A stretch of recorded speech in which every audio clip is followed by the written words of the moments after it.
stick a GoPro on the end of a baseball bat, make you a little bit dizzy. It's a unique perspective and point of view. Connor Norby getting some hacks in. Prior to game 2 here tonight between the Marlins and the Rangers. That's pretty cool stuff. We should put up a warning before we show that. Yeah, not suitable for some audiences. Rangers last night downing the Marlins 4-3. They are 38-40 under Skip Schumacher's watchful eye. And here's the starting lineup for the Rangers tonight. Peterson, Langford, Nimmo, Young, Duran, Osuna, Kelnick, Higashioka, and Lopez. This is a stretch for the Rangers where they're playing 15 games in 15 days. There is El Caballo, Sandy Alcantara, making his 17th start of the season tonight. We are underway at 6:40 right on time. First pitch of the ball game, and they're going to call it strike on Peterson, 0-1. I love that first pitch, cutter. So many guys, especially a guy like Peterson, they like to jump on that first pitch, the four-seamer, and he didn't get it. He got the nice cutter. There was the four-seamer. Peterson was hacking away last night. He was 2 for 4 at the plate. He's had a little bit of success in his career against Sandy. 2 for 10 against him. One of those 2 hits was a home run. 74th game of the season for Peterson tonight. His 54th career game against Miami, as he waits on an 0-2 and loops that foul down the right field line. We were talking a little bit about it, I think, last night. Jock Peterson, one of those guys has had a nice career. He's been in a couple of World Series, been an All-Star a couple of times. Hit 36 home runs one year for the Dodgers. He's had a boatload of 25-plus homer seasons as he slices that into left field. Kind of like a 3/4 swing by Peterson, who will stop at first with a leadoff base hit. That was a professional piece of hitting right there. Yeah, he stayed back on the changeup. It used his hands. Stowers, Marcy, and Casey fill out the Marlins outfield tonight. Otto and X up the middle. Connor Norby starting at first base. Javi over at third, and Joe Mack behind the plate. You were talking maybe before the game, you'd think maybe you see Cal Quantrill in there tonight, expecting some righties to pitch, but as you were astute and pointed out to us, that is grounded through to left field in the base hit. You probably don't want Griff playing 3 in a row with that hamstring he's coming off of. A little bit of early trouble here for Sandy. All right, Hut, well, we talked about it a little bit in the open. This has the potential to be a very special night here at Lone Depot Park. And Sandy Alcantara trying to run down Ricky Nolasco. He is 4 strikeouts shy of becoming the all-time franchise record holder in strikeouts. Sandy making his 186th start as a Marlin. Ricky had 197. Kind of in the same ballpark. Couple of guys that were very different pitchers, but both pitched to contact. Got their fair share of strikeouts as well. Here's Brandon Nimmo. He was a real pest last night. And a changeup misses for ball 1 on Nimmo, who was 3 for 3 with a double and a couple of runs scored. Yeah, that's the guy. Didn't matter what uniform he changed to, he's still being a pest against the Marlins. He may not be too pesky this evening because he's not had a lot of success in his career against Sandy. As he hits that sharply to second. This is a tailor-made 4-6-3 double play. Just what the doctor ordered for Alcantara. Peterson goes to third. There's 2 away. Yeah, it's more tailor-made when you have a slower runner, but still the Marlins turn that sharply. Just a perfect double play ball. Get the ball on the ground. Nimmo hits it hard, and he gets up the line quickly. We've seen that over the years, but a good turn. Good feed by X and a strong throw by Otto. Your Duralkia double play, the 56th double play turn by Miami this evening. Quickly 2 outs. Here's Josh Young, and a sinker misses outside for ball 1 on Young, who took an 0 in last night's ball game. He was 0 for 5. Still leads the Rangers in batting average, hitting .304 on the season. Well, that one was close. It's 2-0 on Young.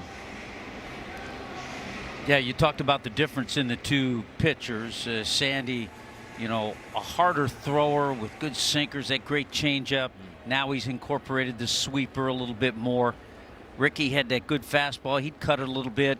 Excellent curveball that picked up a lot of strikeouts for him.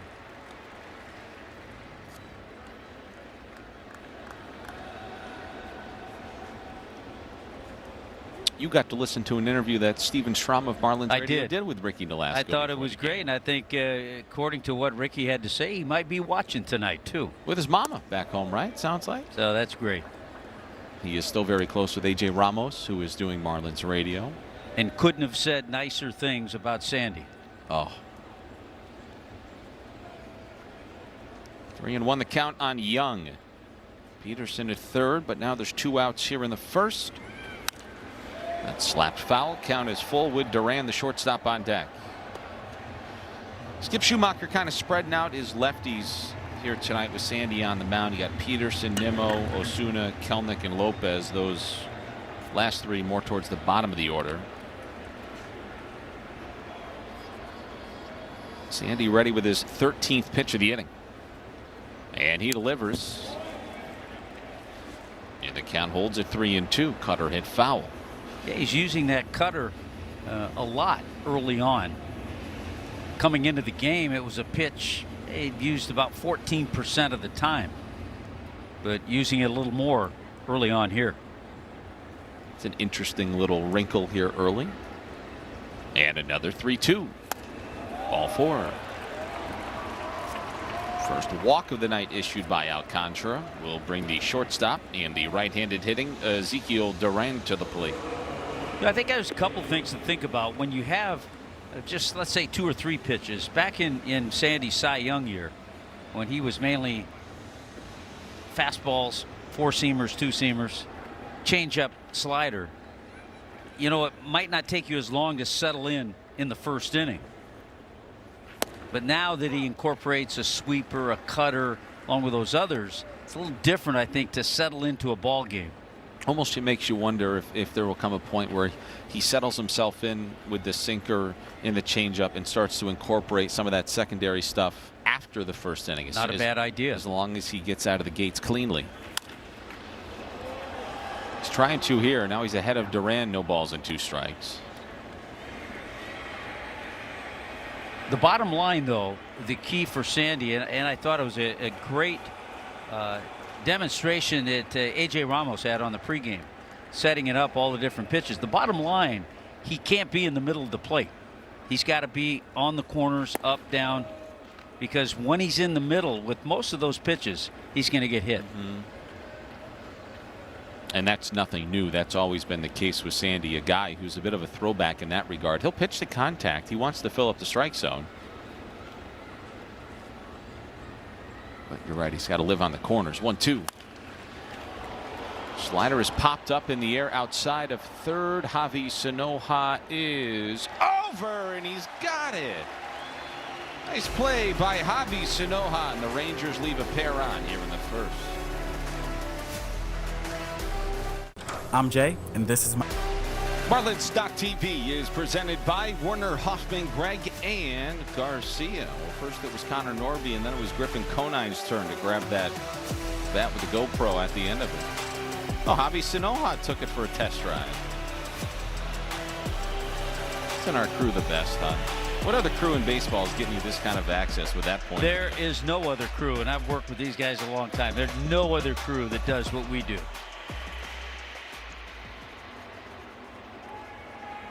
No score, bottom 1. Jacob Marcy is leading things off against Miami's right-hander last season, Cal Quantrill. Now you will see some cutters from Quantrill because that's a pitch he uses a good percentage of the time. In that top of the first, by the way, Sandy threw 6 different offerings. As you get a look at the starting lineup for the Marlins, brought to you by Werner, Hoffman, Gregg, and Garcia. No balls and 2 strikes to count on Jacob, who was 0 for 4 in game 1 last night. Had a big AB down the stretch. He had the bases loaded and a couple of outs, couldn't come through. I think the Marlins are just happy they don't have to see that slider from Kumar Rocker. Oh, man. That they saw last night. How elite was that? Let's talk a little bit about Cal Quantrill. Yeah, all of his games this year have been out of the bullpen. So this is his first start this year. He's pitched well out of the pen. I am ashamed to admit I did not know this, but I assume there are members of our audience that did not know this either. If Cal Quantrill records more than 3 outs in this game, even though he has been primarily a reliever, it does not constitute as an opener. An opener can only pitch 1 inning. After that, you were simply the starter. I had no idea. I found that out today.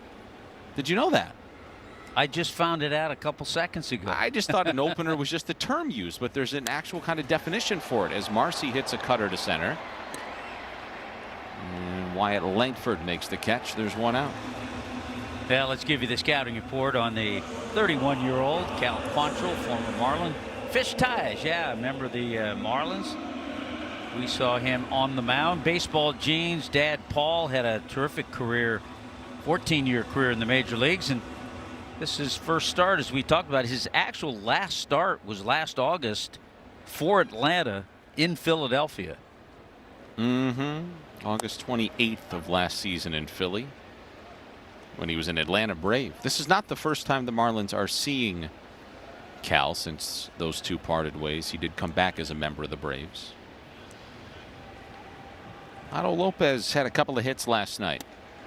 Show up to the ballpark today, and Otto started to create a little bit more distance between he and Jung Hoo Lee in the average race, and he and Arise in the hits department. Some early chance here at the ballpark cut. Some of our Scottish friends have shown back up. Well, they got talking amongst themselves, and they said, well, we still have another night. Don't have that game against Brazil until tomorrow night. I guess I should say match. Don't have that match against Brazil till tomorrow night. That football match. Football. Cal Quantrill, a Canadian, grew up in Port Hope, Ontario. No, see a nice Canadian matchup when he faces Owen Casey. And how about the one right now with Otto Lopez? And right now, yeah. But no Liam Hicks. Hey, good news though. Yes. Imaging came back clean. Softly hit left side. And the throw to first is not in time, and it gets away from Peterson.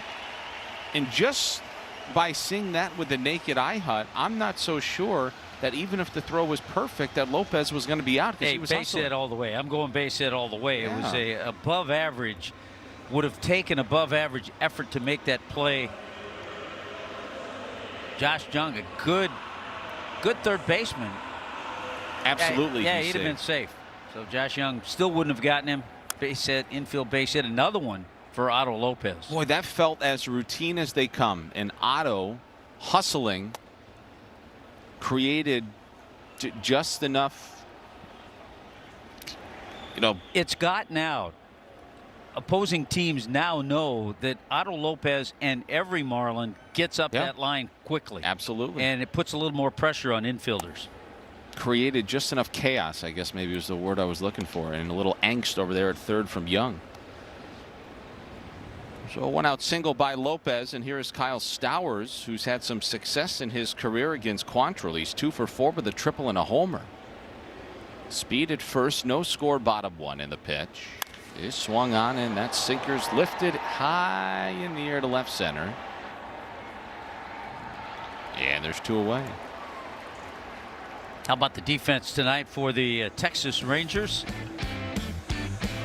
Starting in left field, Kelnick, Langford, Osuna.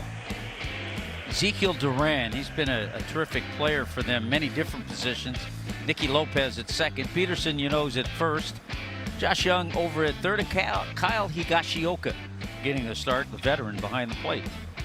So no Berger or no Diaz for Texas tonight. Here is Xavier Edwards. Whoop. Quantrill pretty quick to first base and not too bad to the plate too, so not going to make it easy to steal a base against him. Bit of a renaissance for Quantrill, pitching to that 368 earned run average this season. Seems like a decent little home for him. Some guys, as they get a little bit older in their careers, benefit from going to the bullpen and getting you 3 to 6 outs every couple days. You never know. Depends on their repertoire, how their stuff is. Right. Maybe you can. Some guys adjust, some guys don't. Sure, and if maybe your fastball usually sits 92, 93, you go to the bullpen, you can run it up there a little bit more. You can give it a little bit more giddy up for an inning or two. Seems like Quantrill's doing that for the Texas Rangers this season. The Rangers play tonight a game and a half back of first place of the Mariners in the American League West as X lays off a splitter for ball 2. You talk about making adjustments in the bullpen. His dad, Paul Quantrill, pitched in 841 games in the major league, 64 as a starter. But he had 4 straight seasons of 80 or more games working out of the bullpen. And his dad spent some time at the end of his career with the Marlins. Edwards shoots that through the left side, and a base hit with 2 outs. Early opportunity for the Marlins. Batter now will be Owen Casey, a Canadian matchup coming your way after we take a look at Cal Quantrill's arsenal. StatCast powered by Google Cloud. Yeah, we talked about the cutters. He'll use the sinker. He'll top out about 94. Got some splits, 4-seamers, and the curveball. But the 2 top pitches, the cutter and the sinker, the ones he's going to use the most. He'll use that splitter when he gets ahead in the count. So 2 on and 2 out, and Owen Casey will face Cal Quantrill now. This has been the Rangers' bugaboo this season. They have really struggled, the Rangers have, in first innings of games. Can the Marlins do some early damage against Quantrill in Texas? Let's see. Well, that splitter just missed high, if it did, and it's 1-0 on Casey. He'll take it. Owen having a nice homestand hunt. 5 for 10, double homer, 4 RBIs, was 1 for 2 with a blistering base hit last night. Scored a run as well. Ahead of the count here, 1-0. And a snap throw to second. Lopez dives back in safely. Yeah, a couple of the big left-handed bats have been driving in runs the month of June. Kyle Stowers, 18 RBIs in June. Owen Casey with 11.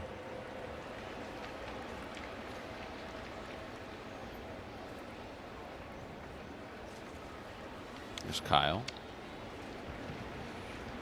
So 2 on and 2 out, and Quantrill comes home with a 1-0, and Casey swings right underneath the cutter. Well, when he has made contact this season, he is smoking the baseball. He leads qualified National League rookies, and he's 3rd in baseball in hard hit percentage per Fangraphs. So if he barrels it up, you better look out. Couldn't barrel up that cutter, and now Quantrill's ahead of him 1-2 after he fell behind him 1-0. Yeah, Quantrill just continually trying to crowd him with that cutter in under the hands.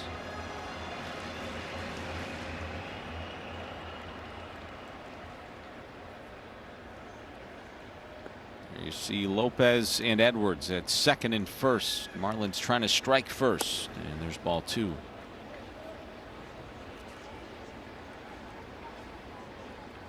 It's been a season of learning and growing for Owen too, but you look at some of these offensive categories, and among qualified National League rookies, he's 3rd in RBIs with 40. There's Skip Schumacher. Had an opportunity to say hello to Skip earlier today as Casey strikes out on a sinker, and the Marlins leave a pair on here in the last of the first.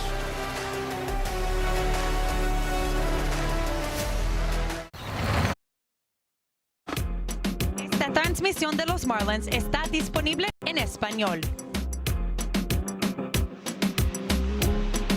Well, welcome back to South Florida. Tuesday Night Baseball on Marlins.tv is powered by Major League Baseball. No score as we go to the second. What a great shot that was. I think if we had zeroed in on one of those cabanas, we would have found Craig Minervini doing his prep work for the post game. Now keep going, guys. There's about to be a pitch thrown. We'll get back to this in a second. Go find Craig. Alejandro Osuna leads off the top of the second inning for Texas. They got a couple of hits off Sandy, who showed the Rangers absolutely everything he's got in his arsenal there in the first. Osuna 1 for 3 with a double and an RBI last night. It's almost like you don't want to open up all the presents Christmas Eve. You want to save some. All right. But sometimes you get a feel, and we'll see how Sandy works here, get a feel to which ones are working best for him. Another cutter.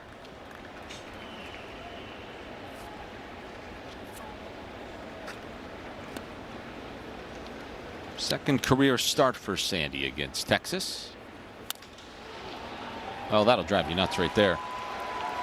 Osuna cracks a changeup softly into left on a line for a leadoff base hit. Second consecutive inning. in which the Rangers have found themselves with the leadoff man aboard. Yeah, that actually was a pretty good pitch. Changeup. See the grip, the movement, and just off the end of the bat. Geez, that was off the plate too by a couple of inches. Probably wanted it down a little bit more, but all things considered, certainly a pitch that could have gotten you an out. So Zuna's at first with nobody out. And here's Jared Kelenic. It's not a totally unique major league story by any means, but this is a guy at one point that was highly thought of as one of the top prospects in baseball. 6 overall by the Mets in 2018.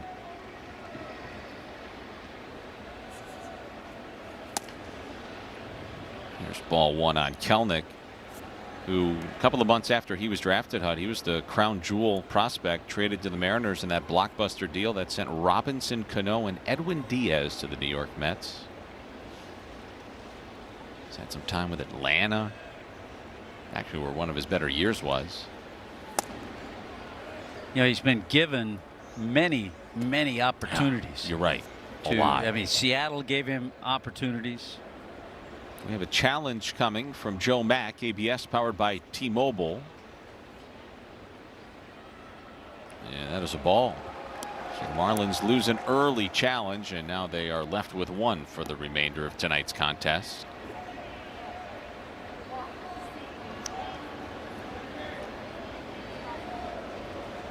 Maybe one that Joe would like to have back, but he felt confident challenging that call.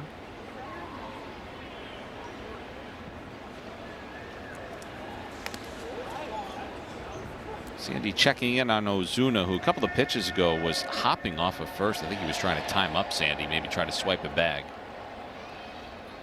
The Rangers really don't run that much. 36 stolen bases. Just 25th in baseball. But they don't get caught stealing when they do try to go. And as we have discussed this season, Sandy made it a point of emphasis this offseason to make sure if there's one thing he was going to get much better at, it was limiting stolen base opportunities. But he's fallen behind Kelenic, 3 balls and 1 strike. Ooh. Right now, just watching Sandy, he doesn't have a feel. He doesn't have a rhythm going with his pitches. You know, he's missed badly. But for a starter and the way he works, he's got time to work it out. So I guess my question would be, did you have a feel when you made your 1 lone pitching appearance in the major leagues? And if you did not, how were you going to find a feel? It took a while. Couldn't believe how sore I was the next day. It is interesting, though, to your point, though, when these guys don't have a feel, like how they find it during the game. Is it just a pitch? Is it mechanical? How do you find it? Runner goes. 3-2 is outside for ball 4. And just like the first inning, the Rangers have first and second with nobody out, in trouble on the base pass.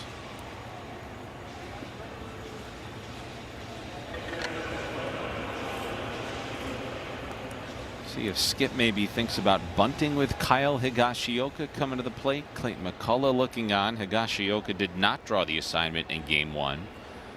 He sat in favor of Elias Diaz, who was 1 for 3, and he is showing bunt, and that is a perfect bunt.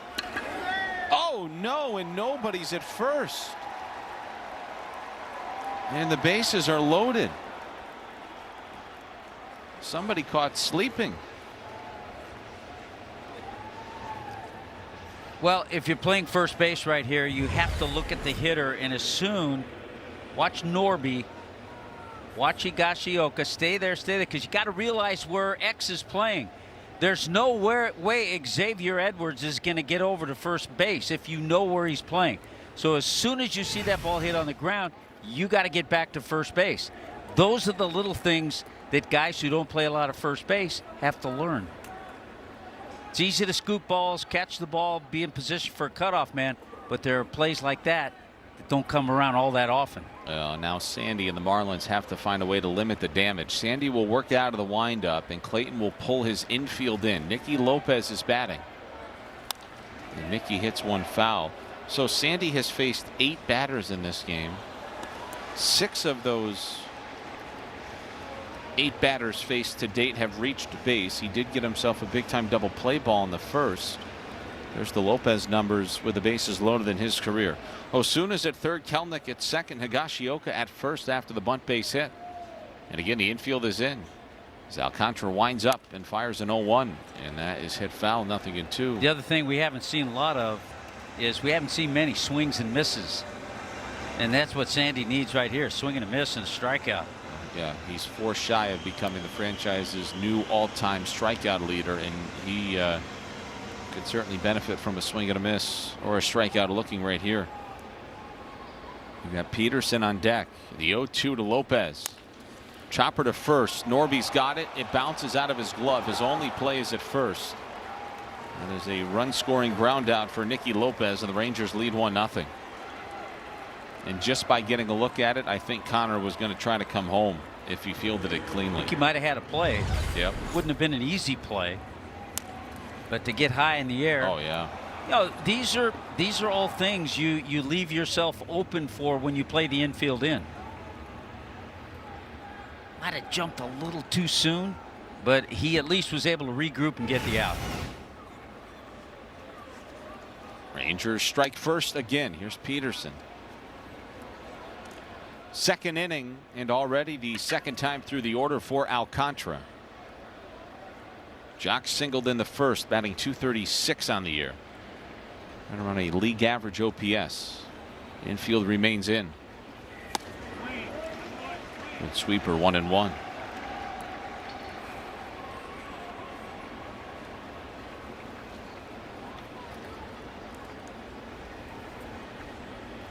And Rangers in the midst of playing 15 games in 15 days. Chopper right back to the mound. Sandy's coming home, and they get the out there. Nicely done by Sandy to field his position cleanly, and there's 2 away.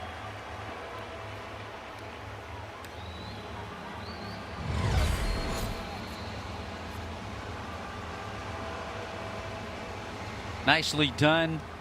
And remember, it was not a force out, so the tag had to be applied. There's runners at second and third.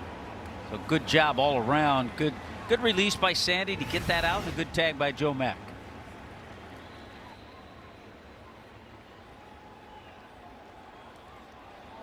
So 2 away. Here's Langford. There's ball 1.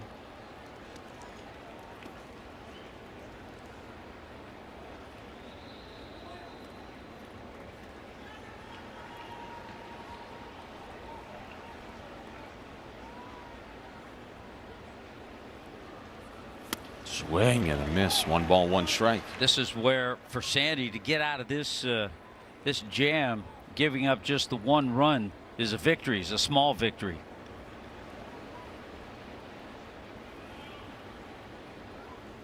First and third with 2 outs.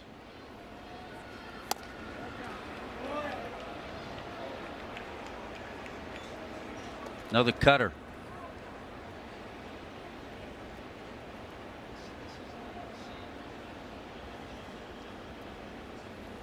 .38 total pitches for Sandy, not yet through the second. Changeup is flown to center. Rangers had him loaded with nobody out. They'll settle for a run, and they lead 1-0.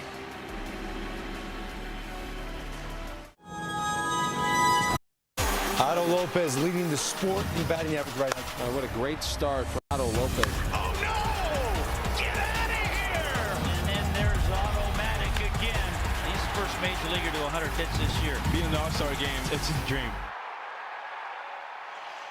Well, send your Miami Marlins to the All-Star game in Philadelphia. Visit marlins.com/vote and cast your 2026 Konami eBaseball MLB All-Star ballot. Vote 5 times a day to send your favorite fish to Philly this July. And if you're just joining us, rest assured that Otto's already into the hit column tonight. He's 1 for 1 with an infield base hit. Rangers lead 1-0 as Heriberto Hernandez sends a cutter to center and deep. Langford's onto the warning track. Langford's at the wall. Heriberto Hernandez ties it at 1 with a leadoff bomb to start the second. Let's just put the stopwatch on the amount of time it took the Marlins to tie this thing. Leave it to Roberto Bert, they call him, Hernandez, who shows power everywhere. I think a lot of people are surprised when they see him hit a ball to straightaway center for a home run like that. Number 8 on the year. He's got some pop.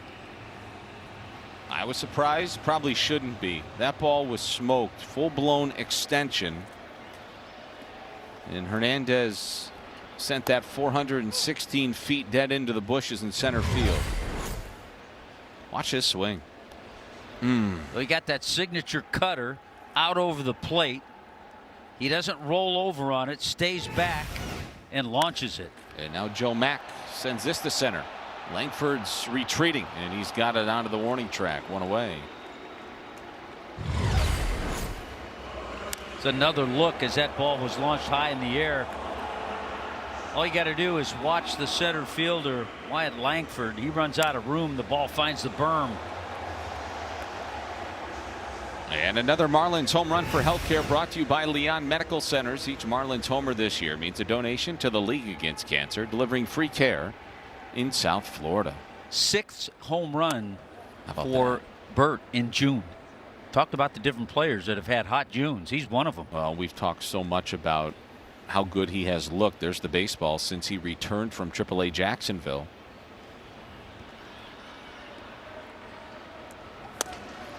You know what's kind of exciting to see about that home run swing, Hunt? It just, as I watched, it was just effortless. It was smooth. Yeah. It wasn't clunky. It wasn't violent. It was just a nice pass through the zone, and the ball exploded off his bat. Yeah, we talk about pitchers who have max effort. It didn't look like he had max effort with a swing. That's why you hesitate, Smooth and because easy. it wasn't this vicious, violent attack of the baseball. Sometimes the smoother you swing, the farther they go, as Connor Norby waits on a 2-0. 2-1 as he expanded the strike zone and went fishing for a splitter. Well, good for Heriberto Hernandez, who really did not go to Jacksonville to make a ton of adjustments. They just wanted to get him right mentally. Just get back to the guy you are. When he sure did. And not everybody does. Not everybody handles that situation well, but Heriberto handled it marvelously. Very similar situation that we saw Connor Norby in last night, pinch hitting late in the game. He found himself ahead in the count, and then he started to expand, and they ultimately got him with a high heater. See if he sees that cutter. 3-2. He rolls over on a fastball. That is a fair ball, and Young's throw to first is in time by a whisker. 2 out after the homer by Hernandez. Javier Sanoja is coming to the plate. Let's go back to Javi's defense. He made a very nice play in this game. It's our Allstate Good Hands replay. This helped Sandy out in the first. Yeah, you weren't sure if this ball was going to stay fair, but the key for Javi is that he gets there, grabs onto the screen, and that helps him. And instead of drifting and timing it so you get there when the ball comes down, try to get there before that, which he did, and then was able to use that screen. Was feeling for the fence, grabbed the fence, stabilized himself, and just used that netting to his advantage, which is well within his rights to do. Javi 0 for 3, but he did have a run batted in last night, his 25th of the year. He's having an okay homestand, 2 for 7 with a double. He had a great defensive play at third base last night. Couple of them. Robbing his WBC teammate Elias Diaz on a hard one hopper.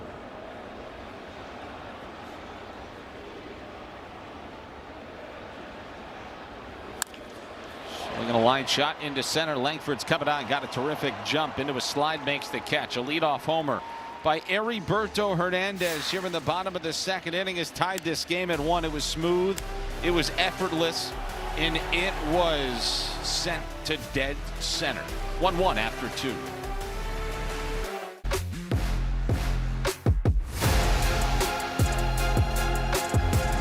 Casey swings. Casey hits it in the air. Casey to deep right. We're going home.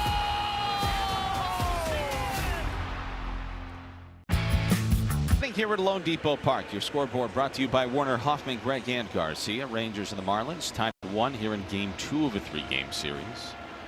Texas won 4-3 last night. Got a couple of late runs in the 8th. Marlins could not complete the comeback. Brandon Nimmo leads off the third. So Alcantara 39 pitches tonight through 2 innings. That's the third highest total through a start of his this season. He threw 52 in his last start in Philadelphia, which what was amazing about that game is he threw 102 pitches, but he did it in 6 innings. Again, he's had a couple of starts like that this season, but in particular his last one, you feel like it was going in such a weird fashion. He might not get through the 3rd or 4th. You'd have to exhaust the bullpen, see if you can win it that way. But no, like any good true ace does, he found a way to get through it. Yeah, it seems like when he has those kind of starts, a couple of innings that are high pitch innings, he's able to kind of neutralize it and then put together a couple of low pitch innings. This would be a good time to start, but a tough hitter to do it. He had to work out of a serious situation there in the second. Bases loaded, nobody out. Only allowed the 1 run as Nimmo waits on a 2-1, and it's 2-2. That's a pretty fastball. I've been more convinced over the years that if he runs 97 with that kind of movement, I just don't think guys can hit it. It's so filthy. Just that fastball changeup over the years, like you said, you know, that Cy Young season. Nice little wrinkle there with a cutter, though, keeps it 2-2.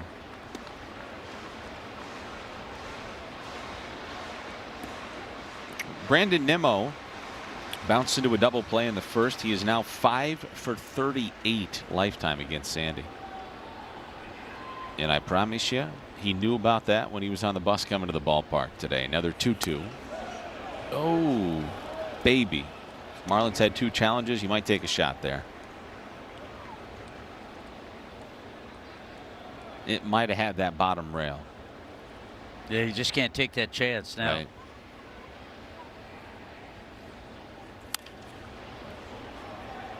Sandy still without a strikeout in this ball game tonight. Needs 3 to tie Ricky, needs 4 to overtake him, pass him in the fast lane.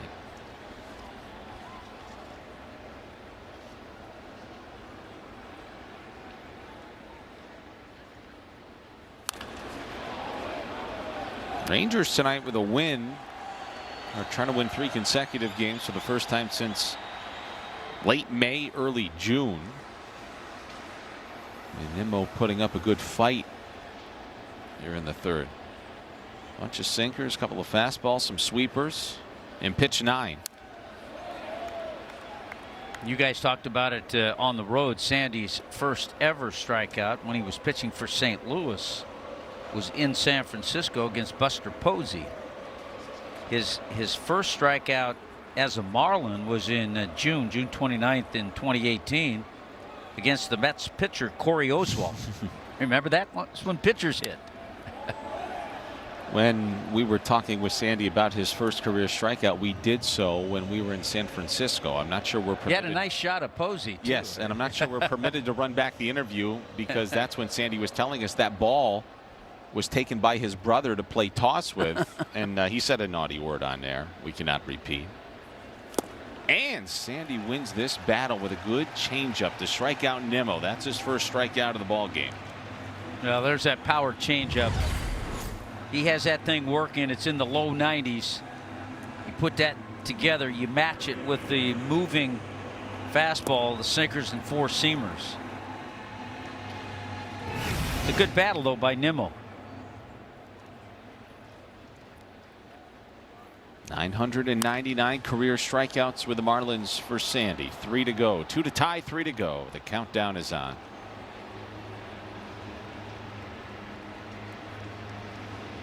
Of course, Ricky had that big game against Atlanta where he had 16.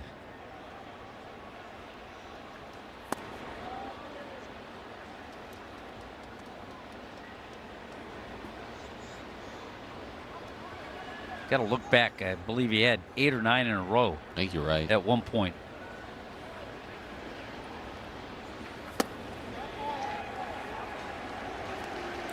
Good change up by Sandy. 1 ball, 2 strikes on Young. I don't know how many people this would surprise. Ricky Nolasco had 15 major league appearances where he had 10 or more strikeouts. I don't know if people would think that's a lot or a little. I'm not sure where people would fall on that. But that 16 strikeout game, September 30th, 2009 at Turner Field. Yeah, I think if you talk to people, though, who have been able to see both pitchers or know a little bit about their careers, you would probably say Ricky Nolasco was more of a strikeout pitcher than Sandy Alcantara. Yes, I agree with you. I agree.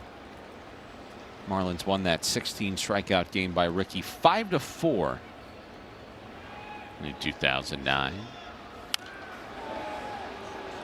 Back to what you were talking about a couple of innings ago. It's obvious here again in the third. Even though Sandy struck out Nimmo, it took him a long time. And Young is battling here too. Young is battling. He's fouling off a lot of pitches. It's already 55 pitches from Sandy. He's got one out here in inning number 3. He's trying to find that put away pitch tonight. Having a hard time doing it. Let's get you a quick message from FPL. At FPL, our teams are working every day because reliability isn't an option, it's a commitment. FPL, working for you every single day. You know, that big game by Ricky in 09, there was a big hit from Ross Glode that helped the cause that night. Left-handed hitter. Up the middle to the backhand of Edwards. Throws him out, 2 away. Let's take a look at some Major League Baseball news and notes. I don't know if we did news and notes last night. We were so focused on the Tartan Army. Now, Shohei Ohtani hit a leadoff homer on the second pitch that he saw, and the Dodgers win over the Twins. Dodgers are now the first team to the half-century mark this season, and Shohei hitting .296, 17 homers. And, well, yes, he is pretty darn good on the mound as well with a 1.47 ERA.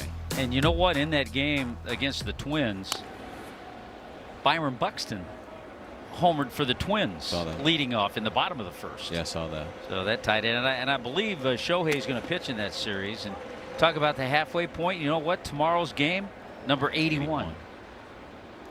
It's a nice even break. You get the off day on Thursday in St. Louis, and you begin the second half of the season on Friday. Asked Clayton McCullough earlier today. Actually, some more news and notes. But Max Meyer is on the bereavement list. He is going to start Friday for the Marlins in St. Louis. He will be back with the ball club, but well wishes and our thoughts go out to the Max Meyer family dealing with a loss.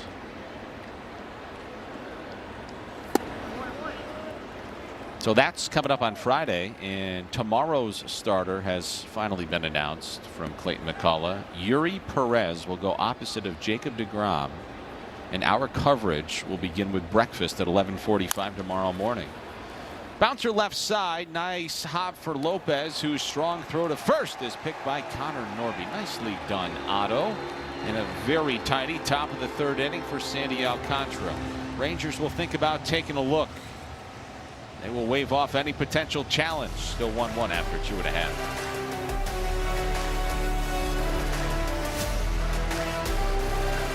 At FPL, America with the Fightin' Fish when they face the Guardians July 10th through the 12th. Join the Marlins for Military Appreciation Day, USA 250, and Top Gun Day, featuring exclusive ticket package items.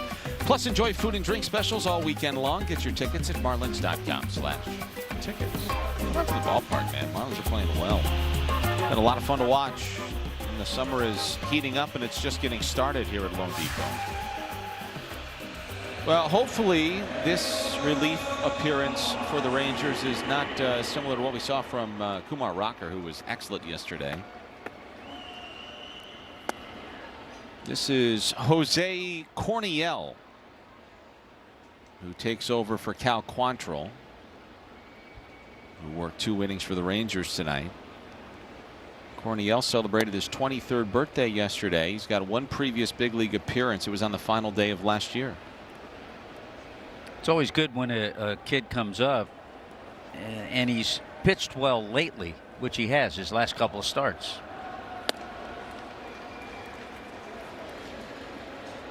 And again, Marlins are hoping this is not similar for Corniel that they saw from Kumar Rocker last night, who recorded a career-high 9 strikeouts in his relief outing.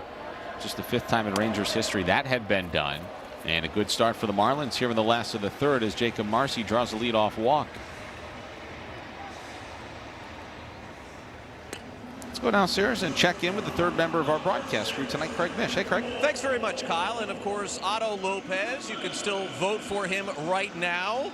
to get into the All-Star game in Philadelphia. And for those unfamiliar, WAR is the single biggest indicator of a player's value. Every front office looks at it. And look at where Otto Lopez is among middle infielders in baseball. 3.1 WAR halfway through the baseball season, on pace for a 6+ WAR season, having a better season than all of them. Folks, you got to vote for Otto Lopez. He should be ahead of everybody at the position for the All-Star game in Philadelphia. Vote for Otto right now. Please do. Marlins.com/vote, up to 5 times a day. Otto Lopez takes ball 1. We will see J.J. Weatherholt, who was on that list over the weekend in St. Louis. I mean, you talk about a superb second baseman. Whoa, baby. I look forward to watching J.J. I actually enjoyed watching him on the backfields a little bit in Jupiter. That kid can ball. So that'll be a fun weekend against the Cardinals. Lopez flies a cutter to center. Langford has it measured, and there's one out. And by the way, the voting process, as Craig Mish was talking about, I can even figure it out. So it's easy to do. Get on the iPad, do it on your phone. Of course, my granddaughters had to help me out a little bit. Did they? Just a little. Just because they're voting too. They've been voting too. You know what you're doing.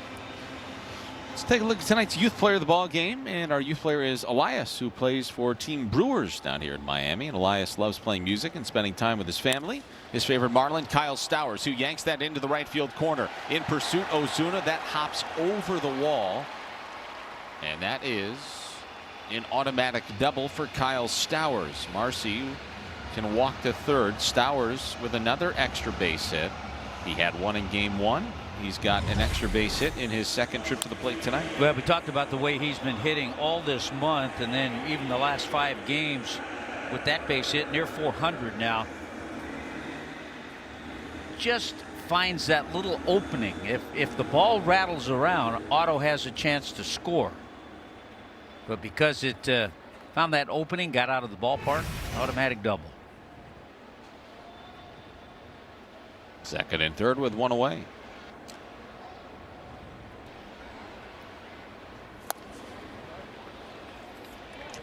So here is Xavier Edwards.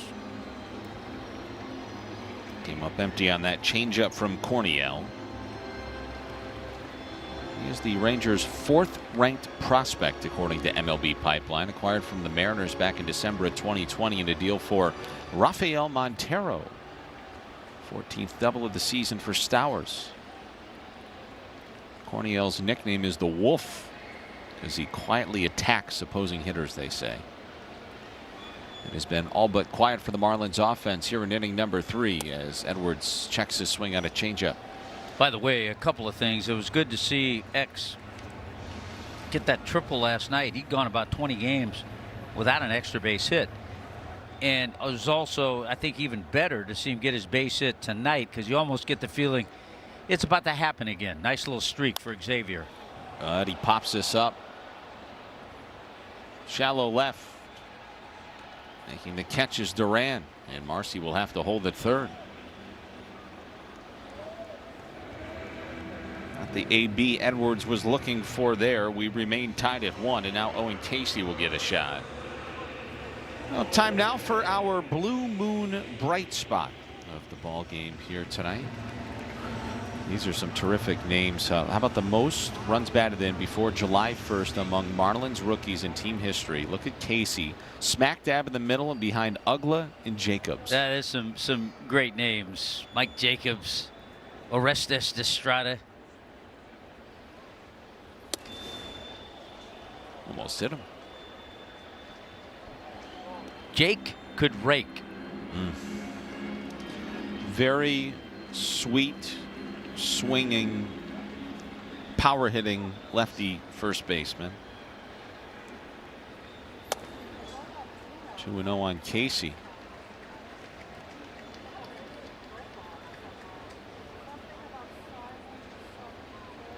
Mike Jacobs managed the Marlins low A ball club a couple of years back. Yeah, he did. Beloit? Was it Beloit at the time? It might have been. 2-0. Good eye. 3 balls, no strikes. Even though the guy on deck homered his last time up, first base is open, it doesn't look like they're giving Owen Casey much to hit. Green light? Yes.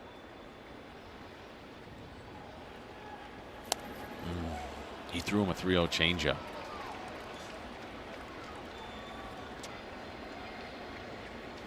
So now the fun game is Casey thinking he'd throw me a 3-1 changeup.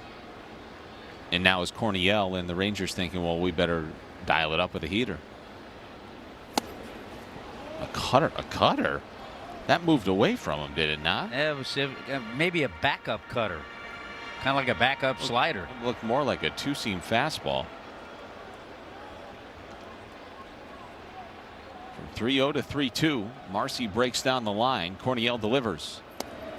And there's ball 4, but we have a challenge coming from Higashioka. This one's going to be close. It's going to be close. This might be a good challenge. Might get the Rangers out of the inning. And it will. Marlins leave a pair in scoring position here in the 3rd.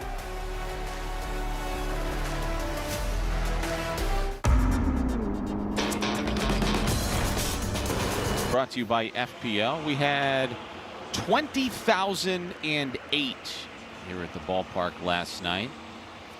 Last night, excluding opening day, was the largest weekday crowd this season at Lone Depot Park, and some of our friends are back for game 2. They were so excited after game 1 that they had to buy a ticket for game 2. That means they had a great experience. I seriously mean this. It was one of the most enjoyable nights I've had at this ballpark since I started hunting 2013. It had that WBC vibe to it. People were just so happy. The funny part was 90% of the folks in attendance had no idea what they were watching, but they just knew that it was a party and it was time to have fun. It was just fun. It was great. It was awesome. Fun to be a part of. Good sinker runs over the inside corner from Sandy, facing Alejandro Osuna leading off the 4th.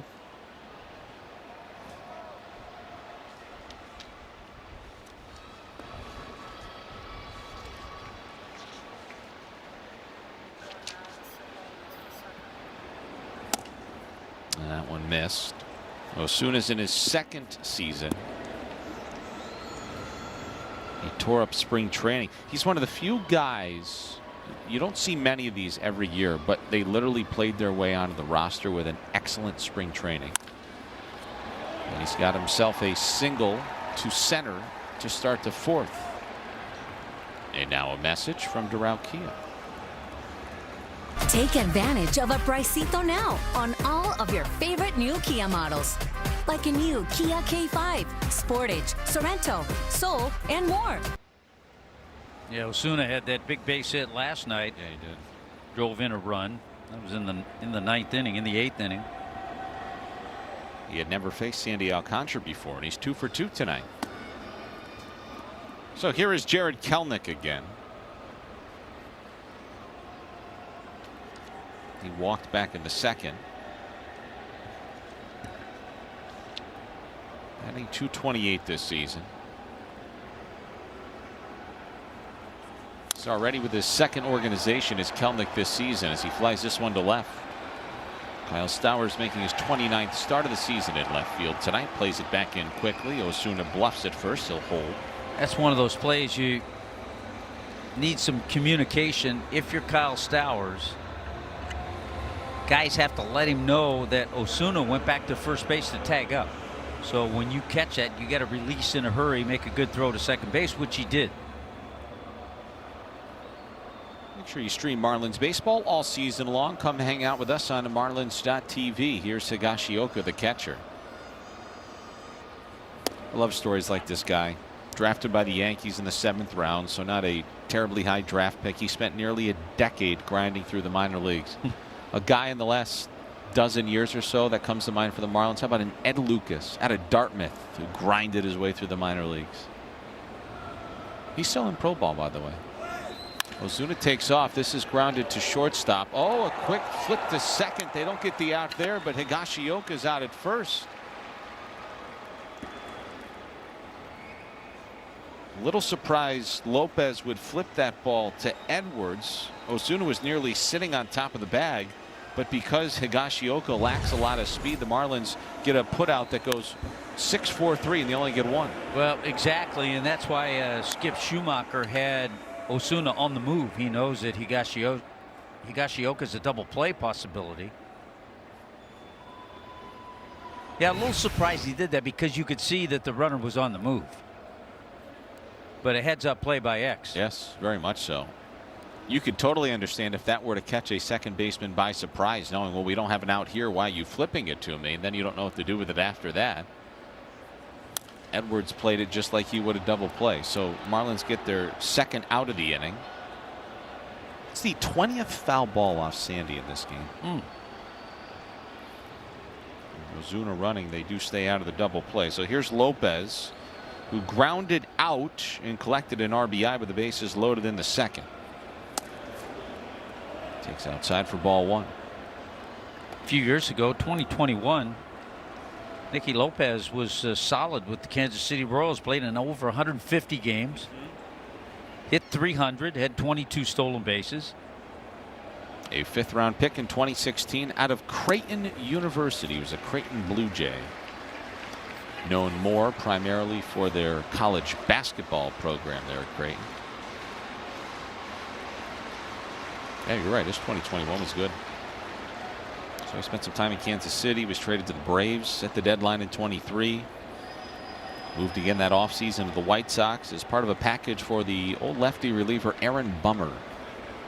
Lopez waits on a 1-2. Here it comes. And he golfs this into left, but Stowers had him played perfectly, and the Rangers leave another man in scoring position.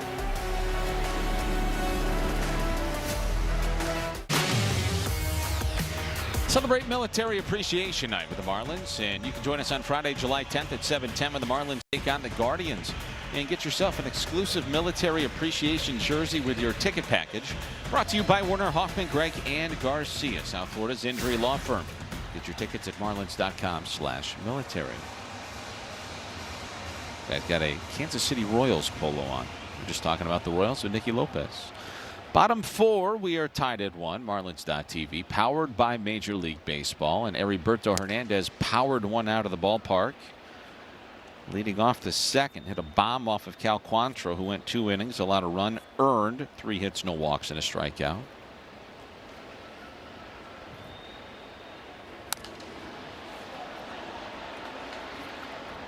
Let's take a look at the Hernandez homer in the second, but the StatCast 3D version. Yeah, you got that cutter from Cal Quantrill. Stayed with it, and he's able to do that because he's got that kind of power to go straight away center field.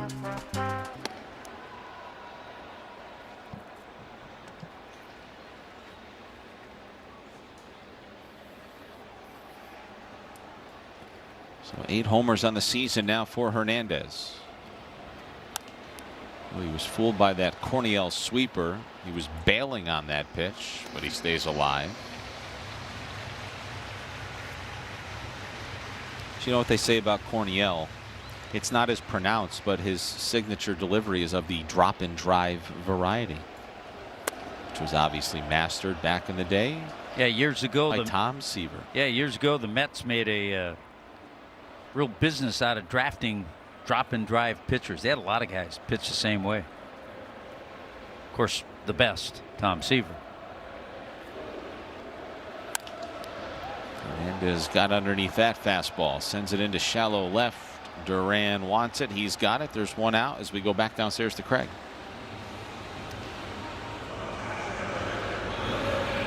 Thanks, Kyle. It's time for now our Ocean Bank Making Waves. And boy, if you're attending games in Pensacola, you're having a great time. Not only is Dylan Lewis having a great month, but how about former first-round draft pick Cam Cannarella, who got moved up to Double-A after hitting .394. That's right, .394 in Single-A. He's off to a great start this season, and he was named the Southern League Player of the Week. 11 hits in his last 20 at-bats. He's a 7th-ranked Marlins prospect in their organization, former first-round draft pick last year, Kyle. Yeah, he's an exciting guy. Again, that's a college guy. He's a bit older. We were talking about Dylan Lewis, who's 23 years old.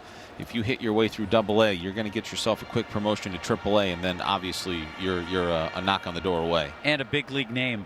Oh, God, yeah. He plays a great center field. Cam Cannarella. There's a lot of similarities between him and Jacob Marcy. As Joe Mack takes a change up inside, and Corniel wants a challenge. You don't see many pitcher challenges. Pitchers should never challenge. They're often never right. Yeah, especially by a young pitcher. Talked about he just turned 23 yesterday. Just joined the Rangers.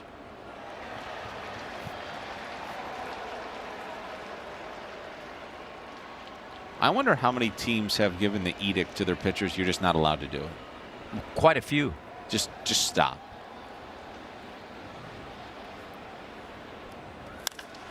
Joe Mack with a fly ball to right field and deep. Ozuna is back onto the warning track. This is gone.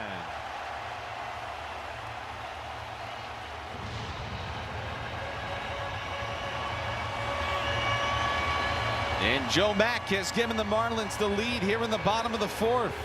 You mentioned it the other day, Kyle. He told you he wanted to get that first home run at home. And boy, did it come at a good time. Puts the Marlins up by 1. Let's party.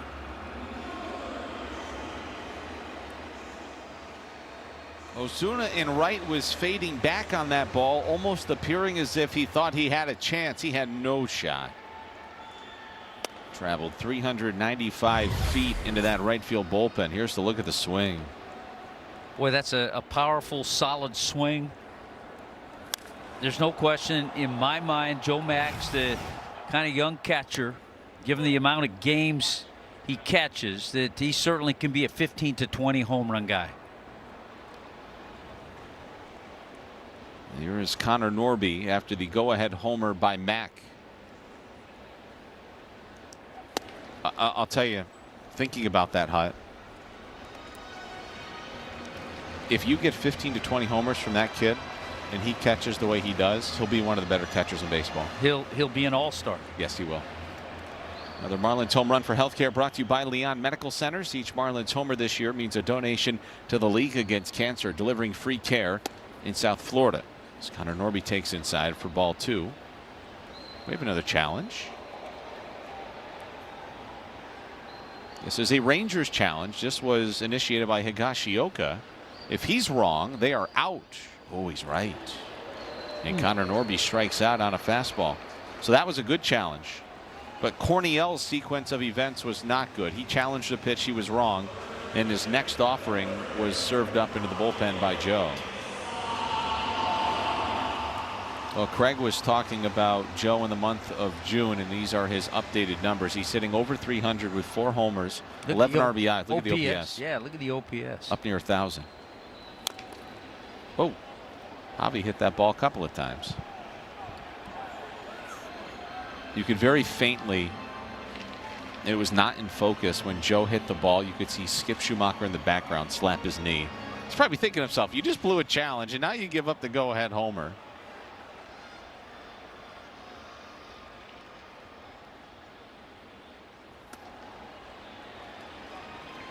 And you have to wonder, too, something like that for a young pitcher could have upset him a little bit, got him off his game, made a mistake with the pitch. I think it's fair. Absolutely.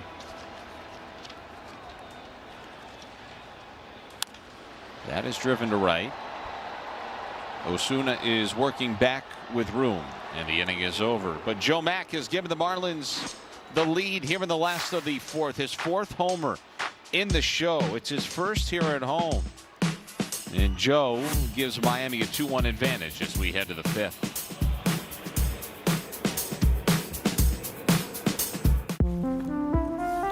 There's a quiet magic. 5th inning, we're back here at Lone Depot Park. Sandy and the Marlins out in front 2-1. Scoreboard brought to you by Warner Hoffman, Greg, and Garcia. So those shots by Hernandez and Mack. Here's Peterson.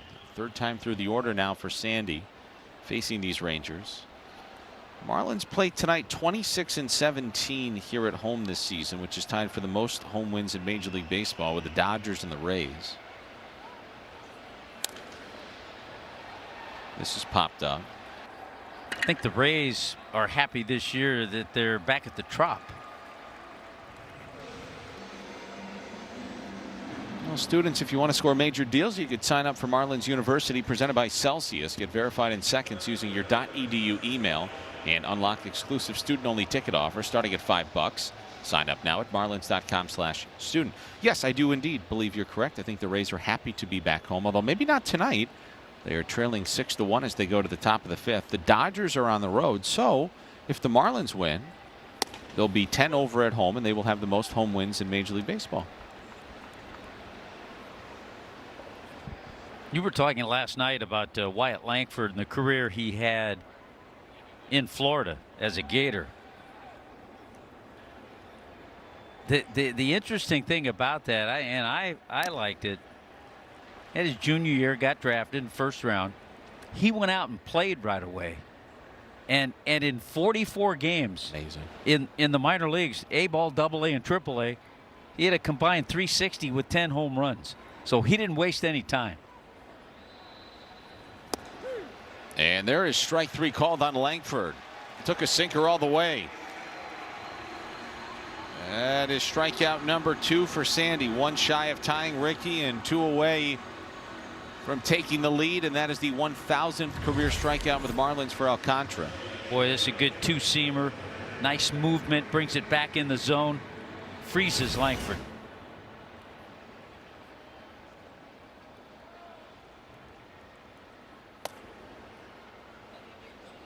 Time now to take a look at tonight's Toyota trend.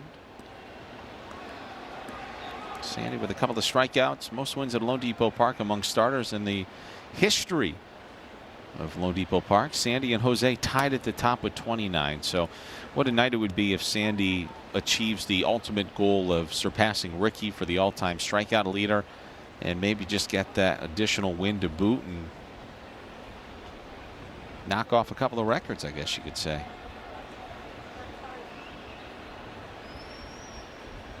Two up and 2 down. You know, it's a big deal for us because we enjoy Sandy so much and everything he's meant to the organization. And I'm sure after the game it'll mean a lot to him. But in the middle of it, he's pitching with a very slim 2-1 lead. I'm not sure he cares about any of it. He's not thinking about the other stuff.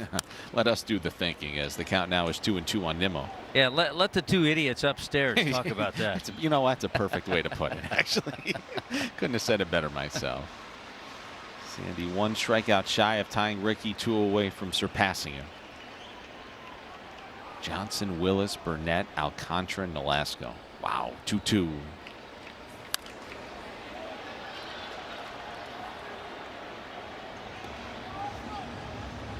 It's 84 pitches for, but here we go again. Like, it's the 5th inning. Sandy's labored, but he's totally got 6 in the tank tonight. You'd see it coming from a mile away. And you would have never thought that. Right. Jammed him, but Nimmo stays alive. Make sure you stay tuned till the 7th inning for the stretch, brought to you by Celsius Energy Drinks. As long as Craig Minervini gets to the desk in time, he will be the one that'll be assisting you through the stretch. Pitch number 7 to Nimmo. Popped him up. I think a lot of people that maybe just recently started following the Marlins forget the kind of pitcher, or don't know the kind of pitcher Ricky Nolasco was.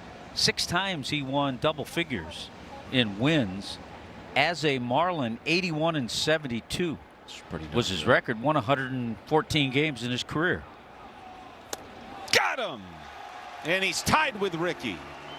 And Sandy's got 3 strikeouts here tonight. Nimmo punches out on a changeup in a perfect 5th inning for El Caballo.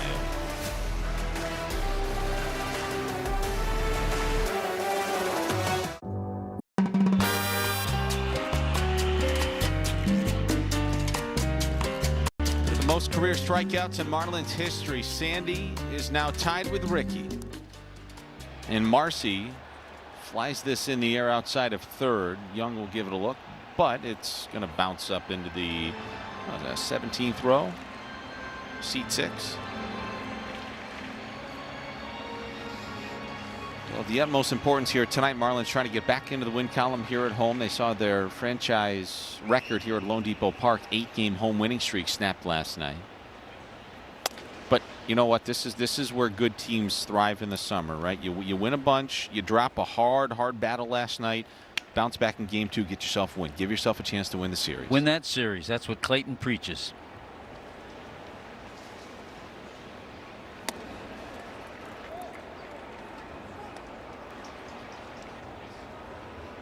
Yeah, the Rangers, they're at the front end of a 3-city trip. I think they go to Toronto from Miami and then on to Cleveland.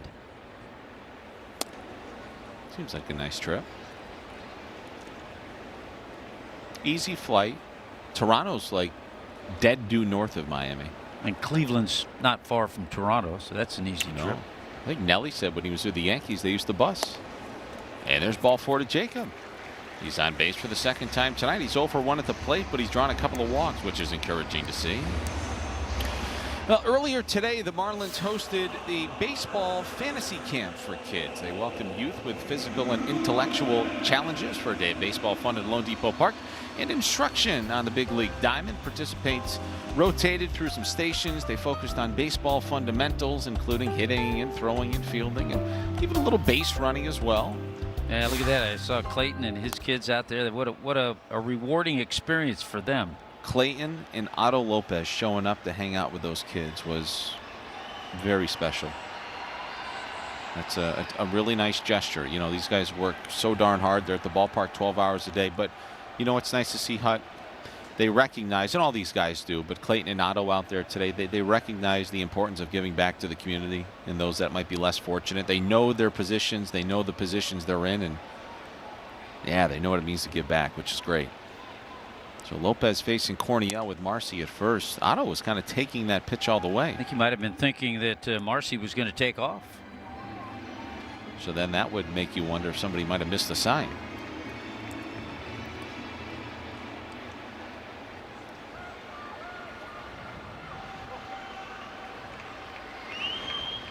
Marcy not going, and the 1-1 is chopped foul. You know, that's a big way the game has changed over the years. It used to be, and maybe it's just the lower levels, there was never red light, green light. It was if the coach told you to steal, you would go. But, you know, these days, all these guys just have the green light. It's up to them. Yeah, you used to have like a must steal. You got to go now. Or you'd have the red light. And, okay, you're not going.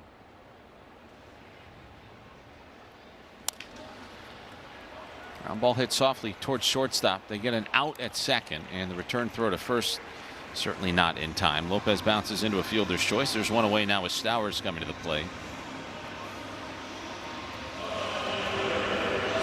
Yeah, but you're right. Most of the guys, especially the ones who run, have the green light, which means they can go whenever. That ball off the end of the bat of Otto stung that hand a little bit. Keep an eye on Lopez at first as Stowers takes strike 1. Otto has suddenly found himself just 2 stolen bases shy of tying Marcy for the team lead with 18. Otto has 16. Stowers doubled in the 3rd.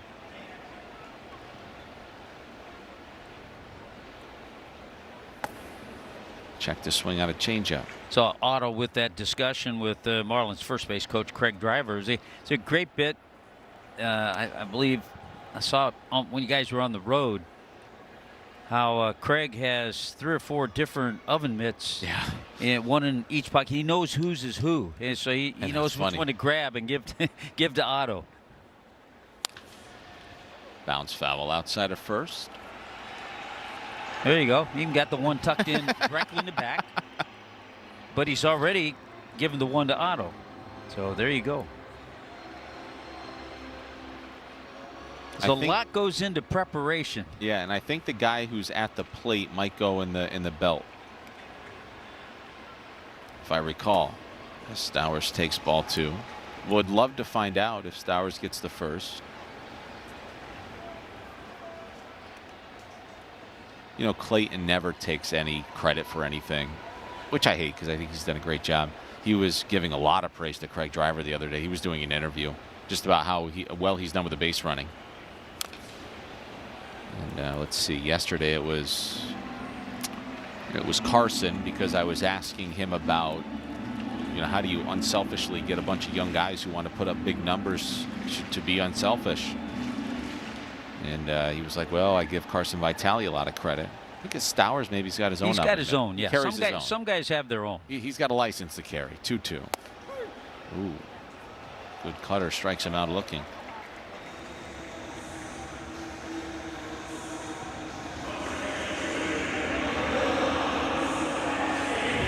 Third strikeout for Corniel.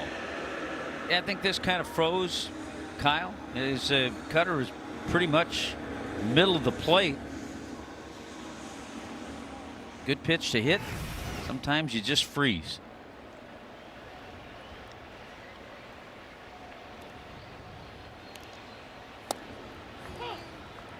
Strike one on Edwards.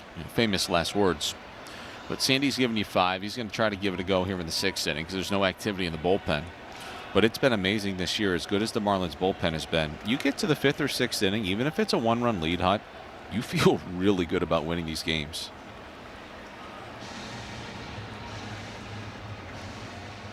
And Marlins bullpen should be in fine shape tonight outside of Fauché, who's worked in back-to-back games. Yeah, they got a lot of outs to get, but the bullpen has been dynamite.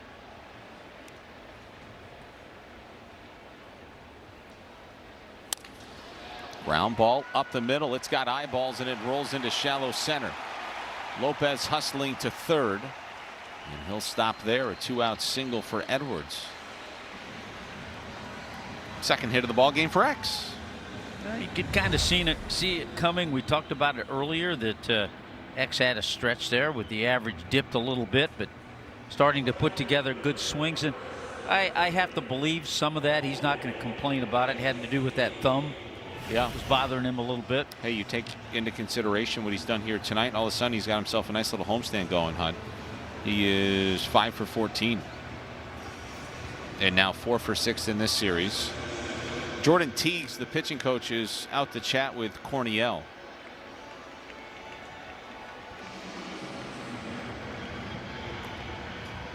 Corniel, again, who turned 23 yesterday, is a right-hander out of the Dominican Republic, and now his assignment is to find a way to get out Owen Casey, who's 0 for 2 tonight with a couple of strikeouts. Everybody on the infield, with the exception of Nicky Lopez, has joined in on that conversation out there on the mound. Yeah, the Marlins looking for their first hit tonight with runners in scoring position. And this guy's done it a few times this year, Owen Casey, and his 40 RBIs. Mentioned 11 in the month of June. With 2 outs and a runner in scoring position this season, Casey hitting $190. Let's see if he could change that right here. First pitch coming from Corniel, and Casey hits that in the air down the right field line, hooking towards the pole, into the corner. Gone! Owen Casey with a 3-run homer. And the Marlins have broken it open here in the 5th. He just kept it fair. He just tugged that first pitch changeup out of here. And Owen Casey's got his 9th bomb of the year. And now 14 RBIs this month.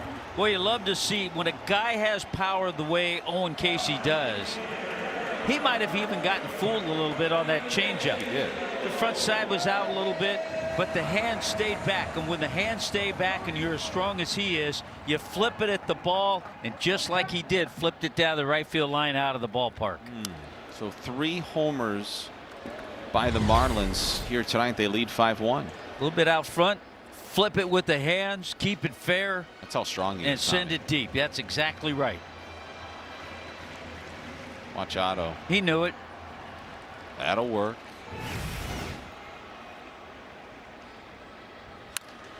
Now Hernandez shoots this to deep left center. This is way back onto the warning track, and Langford can't reel it in. Kelnick plays it in. It'll be a generous double on a ball that Langford probably should have caught.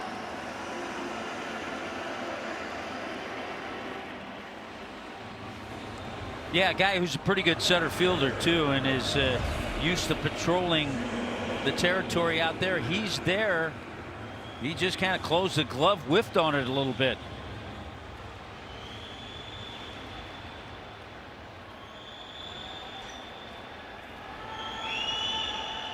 They do give it a double. And Here is Joe Mack, who homered in the fourth. Sweeper misses up and away for ball one. And again, another Marlins home run for healthcare, brought to you by Leon Medical Centers.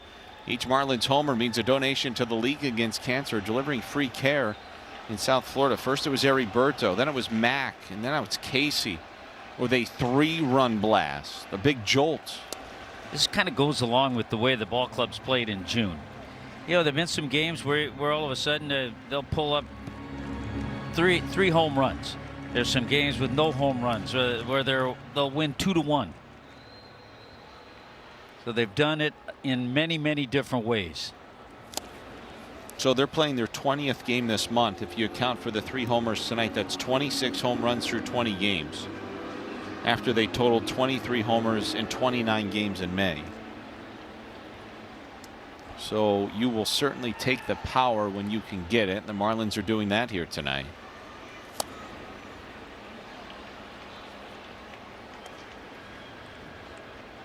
Marlins now in a perfect position to level this series at 1 apiece and force a rubber match tomorrow early afternoon, a little after 12 o'clock.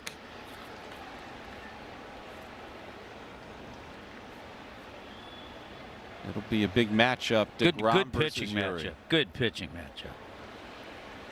Be a challenge for the Marlin hitters. Jacob deGrom.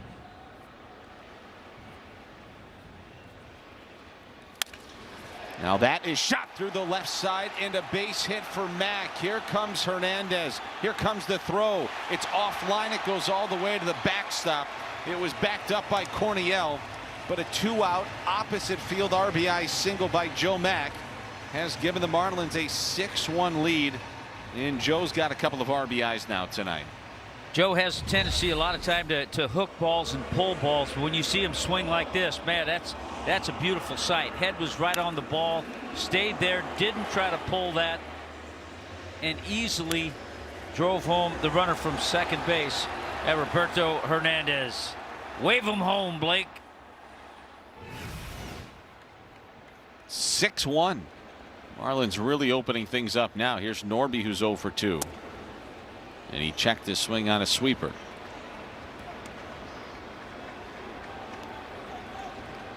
It's a 4-run bottom of the 5th inning for the Marlins. Now they've got 6 runs on 9 hits in this game. 4 home runs, 12 RBIs for Joe Mack in June. Huge.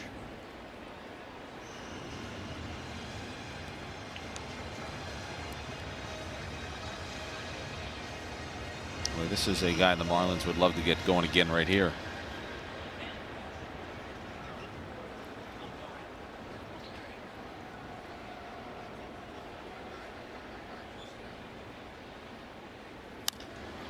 Norby gets underneath a sweeper and hits it in the air to left. Kelnick is onto the warning track, and he's got room just shy of the wall. But the Marlins get 4 here in the 5th. The big blast here in the 5th inning, the 3-run homer by Owen Casey, his 9th of the year, and the Marlins lead by 5 as we head to the 6th.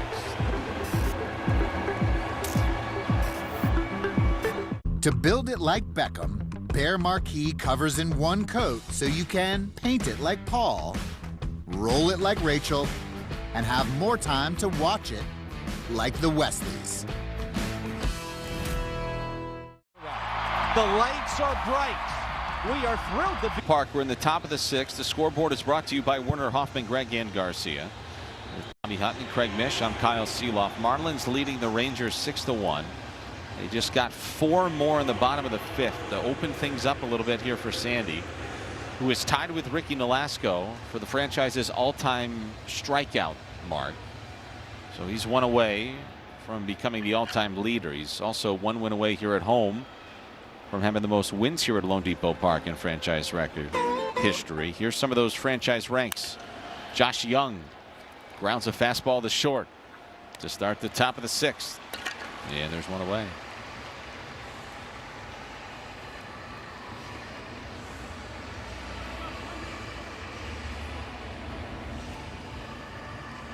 It's a good feeling right there. 1 pitch, 1 out. So now this is updated. Franchise ranks: 3rd in wins, 2nd in innings, 2nd in strikeouts, 3rd in complete games, and tied for 3rd in shutouts. 1 pitch and 1 out for Sandy here in the 6th. Strike 1 on Ezekiel Duran. I think he's using more 4-seamers and changeups lately. Remember all the cutters we saw early in the game? Yep.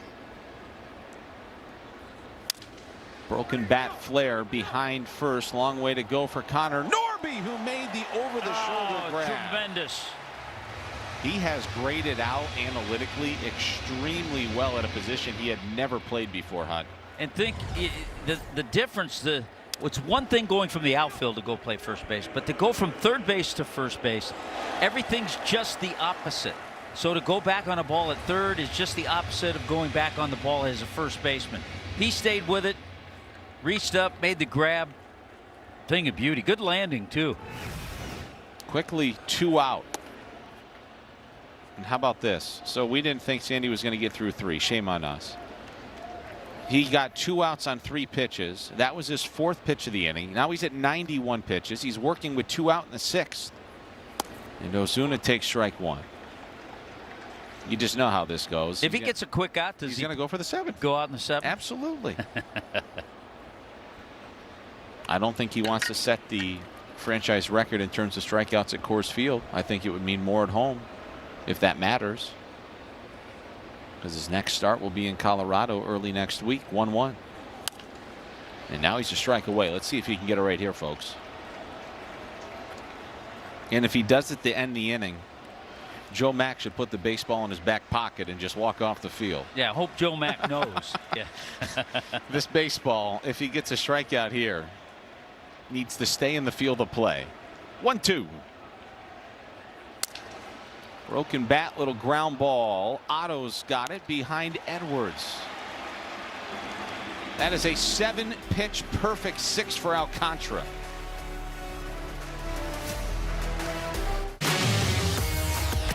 Marlins baseball is presented by Doral Kia, home of the Pricito.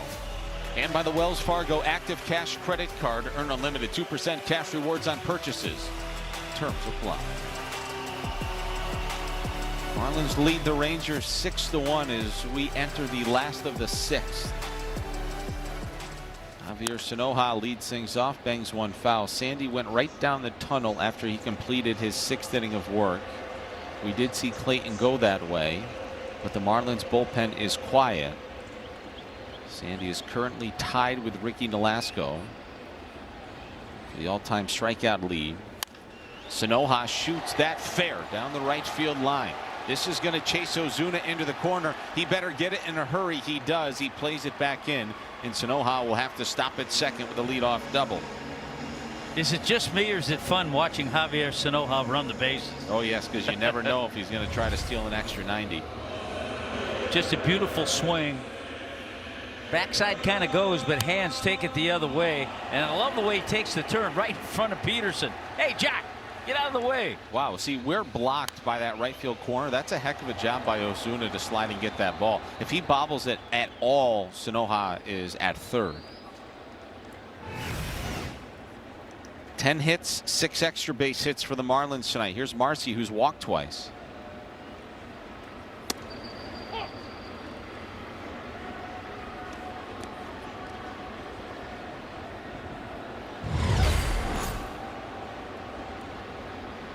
That's pretty nicely done. He's been he's had a nice little series. Yeah.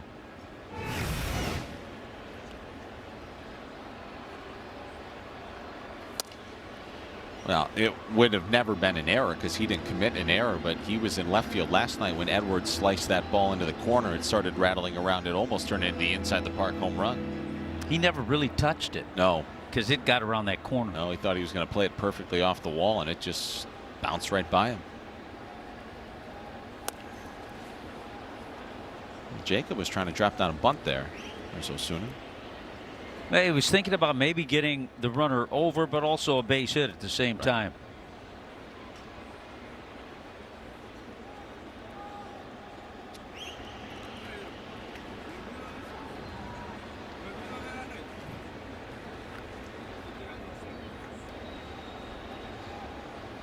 One and two on Marcy.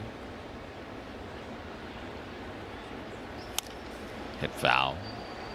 Oh, don't miss a moment this season with Marlins.tv. Brought to you by Werner, Hoffman, Gregg, and Garcia. Stream the entire season within Marlins territory. Watch games at home or on the go. Stay connected all year long. Subject to national exclusivities. Visit Marlins.tv for details and start streaming today. Javi is at second. He's also on that graphic.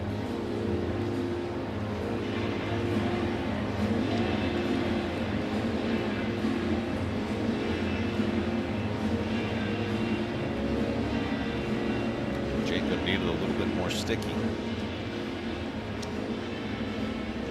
There's Javi. It's a fun young ball club to root for.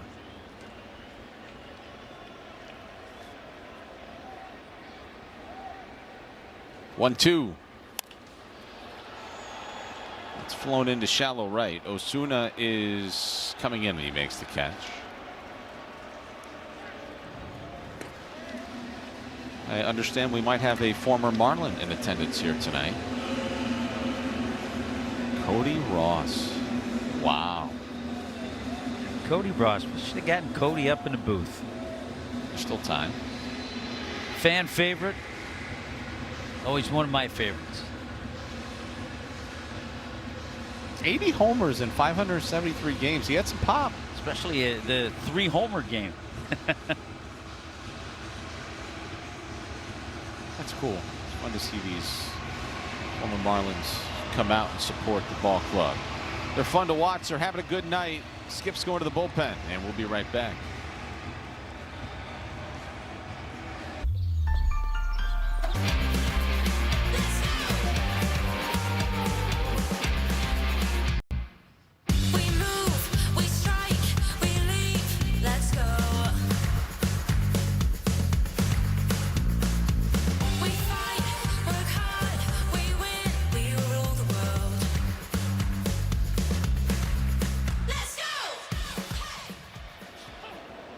Well, from Cody Ross to Joe Ross, who delivers strike one on Otto Lopez, who was 1 for 3 tonight. Otto is 6 for 18, batting .333 on the homestand. Javi is bouncing off second. You could see him. The 0-1 pitch to Lopez is popped in the air, foul. That'll reach the seats outside of first. Joe Ross, 33 years old. He is the younger brother of Tyson Ross, who spent some time in the major leagues. Those two grew up in Berkeley, California. Joe was the 25th overall pick in 2011 by the Padres. No wins, a loss, 6 appearances, and a hefty 11.74 ERA this season. Yeah, about 10 days or so ago, he was called up from AAA Round Rock. Duran better hurry to throw to first in time to get Otto. 2 out. Sanoha goes to third. Bullpen very quiet. Sandy will indeed be going back out for his 7th inning of work. That's a good look. That bullpen has never looked better. And they've looked really sharp this season.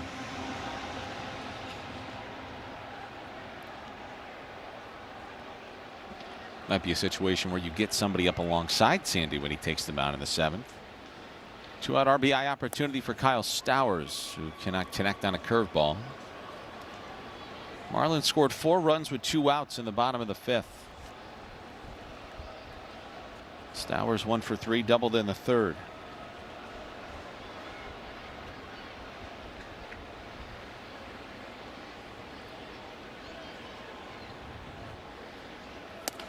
Oh.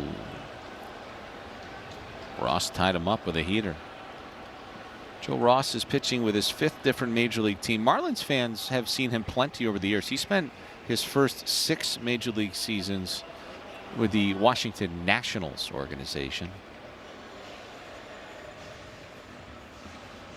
So he is very familiar with these Marlins, who he is tonight facing for the 13th time in his career, and been very good in his career against the Marlins. 2-2 with a .250 ERA, 36 innings of work.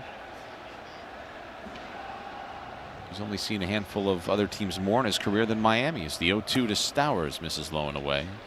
Yeah, it's funny how you see guys and then realize, yeah, those years he was with Washington saw him a lot. Yes.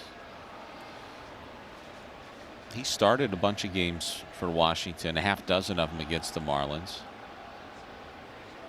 He started 87 games in his career. He's had some decent seasons. He's hung around a while. His 1-2. Strikes out Stowers with a curveball. We'll go to the 7th, and Sandy is coming back out for the Marlins. We've got 1 in the 2nd, 1 in the 4th, 4 in the 5th. Marlins leading 6-1. A good night of baseball for Miami. They're looking to even up this series at 1 apiece, trying to do it behind Sandy, who's vying for his 60th win as a Miami Marlin here tonight. 2nd most innings. He's about to potentially surpass Ricky Nolasco here in the 7th with his 1,002nd career strikeout. And we're going commercial free here. Big moment. Yeah, and to give you an idea of what he's done tonight with his pitches, he's thrown 30 sinkers, 18 changeups, 18 four-seamers, 15 cutters, but a lot of those cutters were in the first 2 or 3 innings. 9 sweepers, 3 sliders, and 1 curveball. There are the numbers. Say the chase is on, but the chase may soon be ending. Sandy and Ricky tied at the top. Josh Johnson a distant 3rd. I guess in this case at this very moment 2nd. Some great names on that list. It's been a great ride for Sandy here with the Marlins. I'll tell you what. It ain't coming to an end anytime soon, that's for sure. Yeah, you got the talked about the great name JJ, D-Train, AJ, Ricky.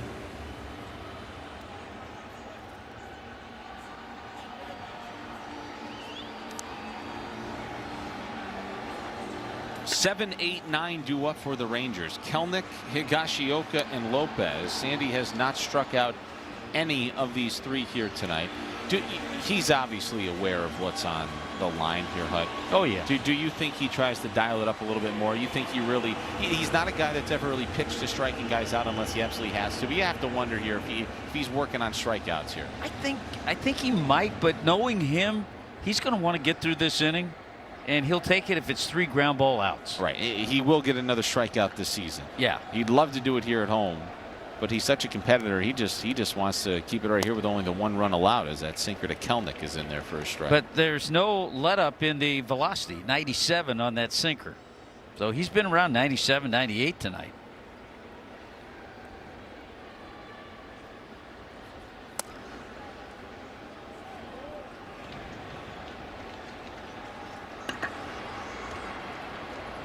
And as we kind of suspected, Tyler Zuber got up and has begun loosening as soon as Sandy took the mound. 1-1. Chopped foul. It's 1-2. The thing that I find interesting in this situation, he's staying with his best. Sinkers, four-seamers, and changeups. We might see a cutter. We might see a sweeper. I have to also imagine he might be a little nervous. 1-2 from Alcantara to Kelnick. Missed inside.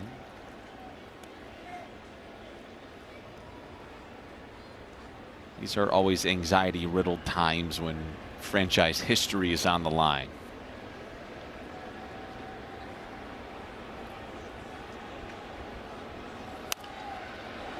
Trying to blow his doors down with a fastball.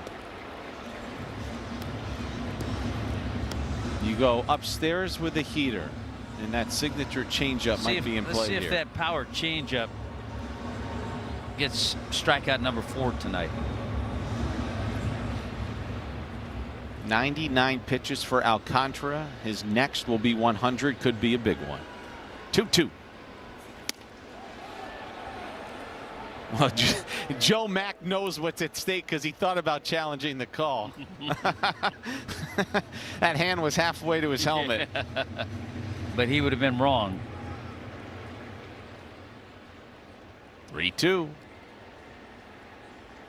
Here it is. Softly hit towards first. Norby picks it up and he tags Kelnick before he can get to the bag. And there's one away here in the 7th, and Higashioka will be the batter.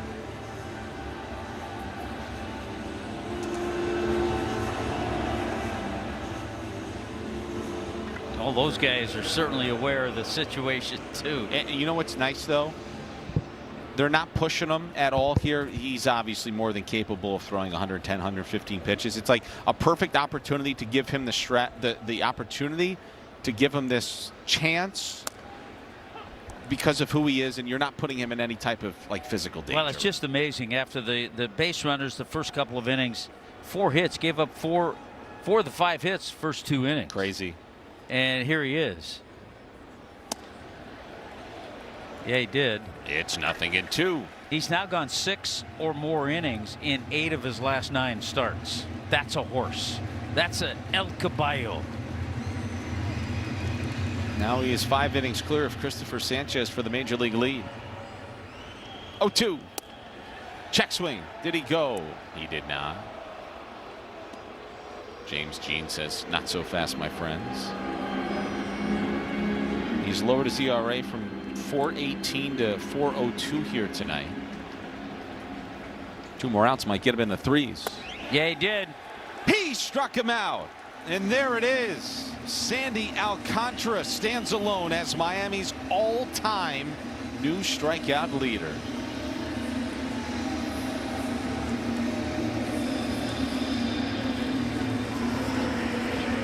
That was a matter of time, but congratulations, Sandy. Well deserved. And listening to the interview I heard earlier with Ricky Nolasco, he would say the exact same thing. Look at Clayton. He is not happy, and neither is that Marlins dugout. They're telling the fans to stand up and applaud Sandy. Appreciate it. Appreciate it out there.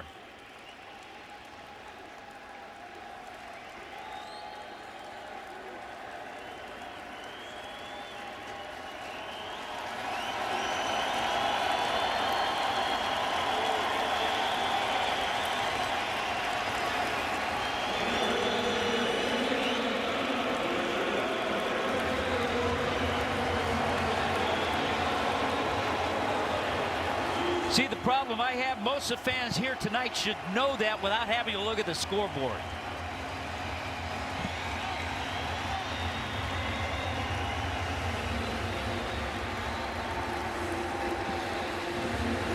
A lot of problems. It wasn't put up on the scoreboard right away, which it should have been. And a lot of fans who came here should have known it anyway. Little things like that irritate me, Kyle. I know they do. I understand. Guy's pitched his you-know-what off for 8 or 9 years as a member of the Miami Marlins. He's their best pitcher, their strikeout leader in their history. And that's the one that did it.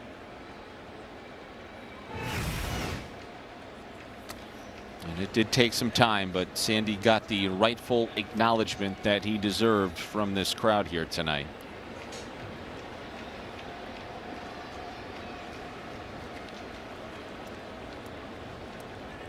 (1,002) career strikeouts for Sandy as a member of the Marlins. And did it in a night we didn't think he'd be pitching in the 7th. You're not kidding. You are absolutely right.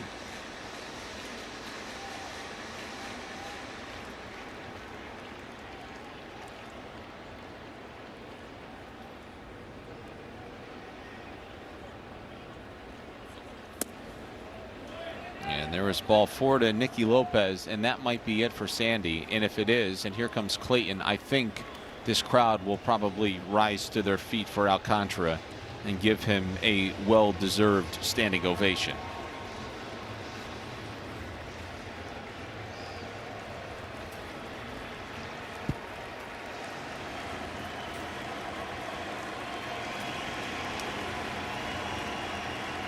And they will. A hug from Joe Mack, the rookie catcher. Got to be a nice experience for Joe to have been a part of that. And a hug from Clayton McCullough as well.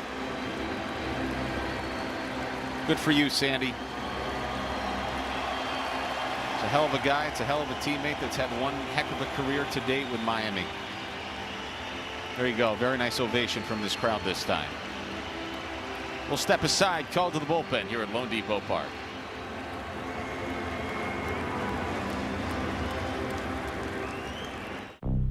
Outside, everywhere. With new tech, actual people ready to help when you need it most. I'll stay with you until they arrive. When you get ADT Blue, we've got you. Tyler Zuber is on in relief of Sandy Alcantara here in the 7th inning tonight. He's facing Jock Peterson. Sandy Alcantara responsible for the runner at first. With 4 strikeouts for Sandy tonight. The franchise's new all-time strikeout leader as Peterson hits a slider foul. Just a really interesting battle that he put on out there with the way the first 2 innings went for him. The way he put things together. The big double play ball. Yep. Bailed him out in the first inning. Peterson yanks that foul.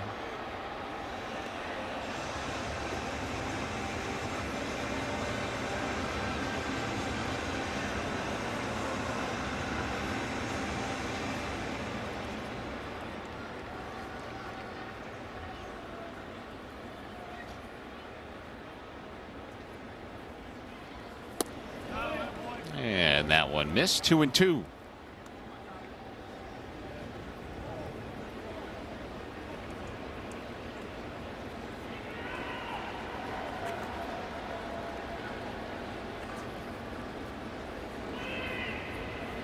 Zuber fires, and that is grounded into right field in the base hit.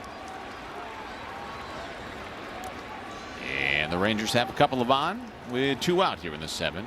Peterson's come out of the little bit of slump he was in. He was 0 for 18 coming into the game last night, and he had a couple of base hits last night, and he has 2 this evening.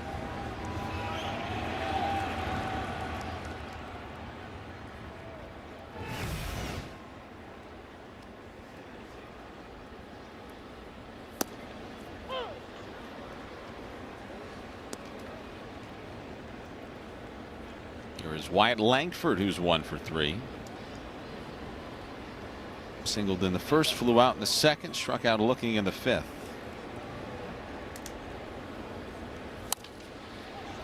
He pops that up, but that'll go foul into the seats.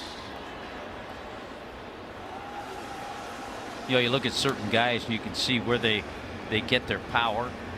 Just look at the arms. Look at the forearms on Wyatt Langford. Dan Uggla-esque. Yeah, that's a great example.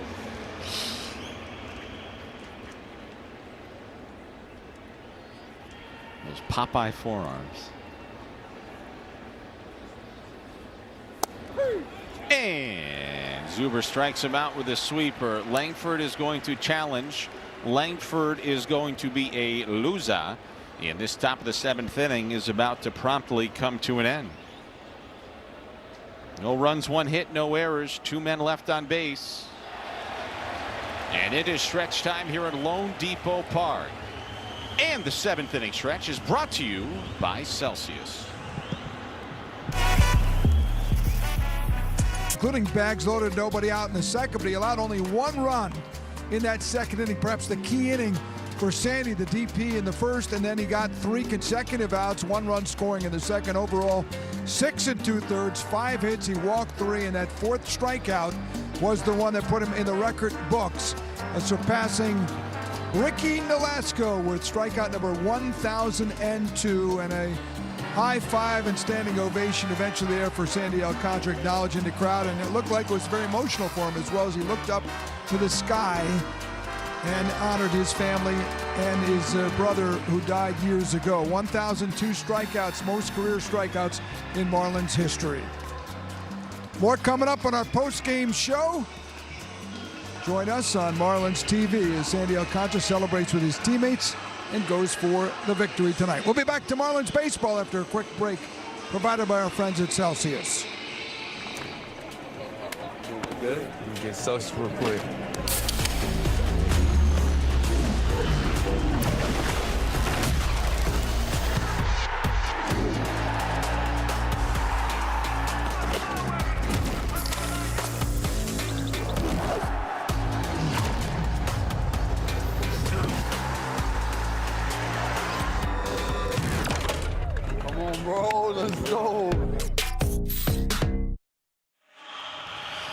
right, Craig, thank you very much. We will see you and AJ on the post-game show. Coming up shortly, bottom 7 here at Lone Depot Park. Marlins Rangers game 2 of a 3-game series. Miami leading 6-1. In a quick tapper back to the mound by Xavier Edwards. 1 pitch and 1 out for Joe Ross here in the last of the 7th. Ross got the final 2 outs of the 6th. He begins the 7th inning for Texas. And of course, the other thing for Sandy, if things hold up the way they are right here, he'll be the winningest pitcher here at Lone Depot for the Marlins. His 30th win. Surpassing the late Jose Fernandez, who had 29. Shaping up to potentially be a terrific night for the Marlins. Here's Owen Casey. As far as I'm concerned, his night is already very good. Casey hit his 9th home run of the season. It was a 3-run shot in the 5th inning, which may very well, when it's all said and done, have been the nail in the coffin for Texas here tonight. Those 3-run shots are very deflating. Yeah, they are. You're on the wrong huge. side of them. Yeah, well, they're huge when they're for you. And now with 43 RBIs, too. He's having a really nice rookie season. Had a cup of coffee last year with the Cubs, who brought him up, debuted in his hometown of Toronto, or close there too. Gets traded to Miami for Edward Cabrera, who started for the Cubs tonight this offseason, and they have continued to just run Owen out there, put him in the right opportunities. Clayton's put him in the right spots, and he is producing. Power is marvelous as he hits that one foul.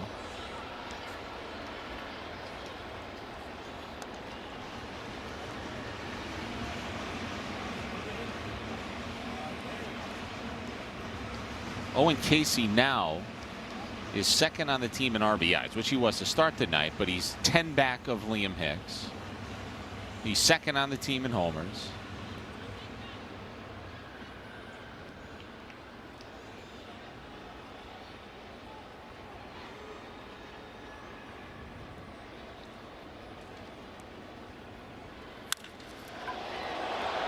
Hit that pretty good to center. Langford's back onto the warning track with room. A 2-hand squeeze. And there's 2 out. Let's step aside and get you a quick word from Warner Hoffman, Greg, and Garcia. Winning doesn't just happen by accident. At WHG, we know every case is earned before you ever step inside the courtroom. WHG, preparation wins.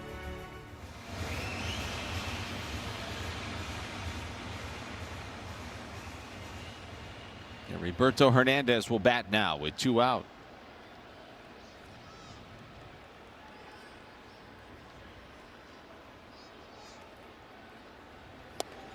And he takes upstairs for ball 1.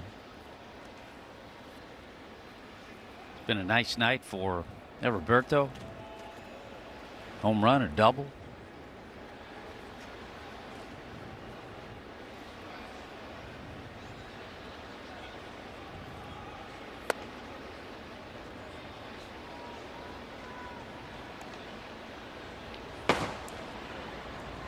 There is Lake Bacher.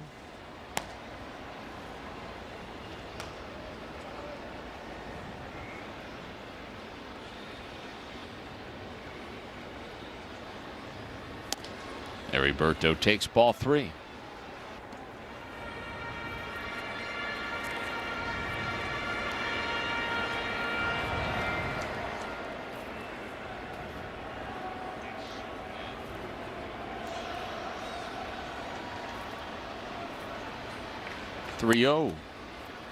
There is ball 4. Gets on base again.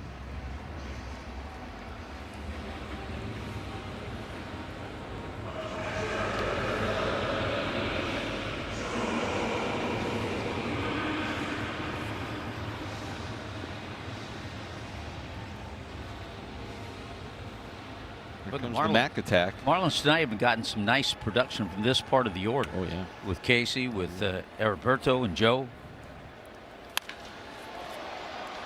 That is stung into right, and making a sliding grab is Osuna.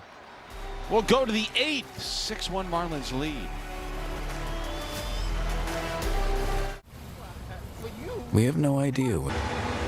6-1 Marlins lead as we go to the top of the 8th inning here at Lone Depot Park with Tommy Hutton and Craig Mick. I'm Kyle Seeloff. Thanks for making us a part of your Tuesday night. So Tyler Zuber took over for Sandy.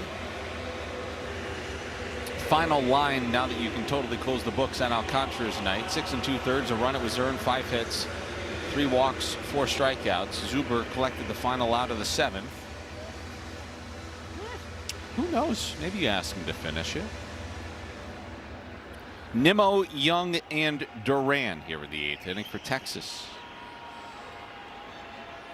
Who Tommy pointed out, it's been a long time since really the Rangers had anything cooking. They did leave 2 on there in the 7th, but before the 2-out single by Peterson, the last hit led off the 4th. The Rangers' opportunities were early in this game, and they did not capitalize, especially when they had bases loaded, nobody out in the 2nd, and they only cashed into 1 run. Well, so many times, how have you heard this? When you're facing a good pitcher, you got to try to get them early. They had a couple of opportunities to get a really good pitcher, Sandy Alcantara, early, and they couldn't put him away.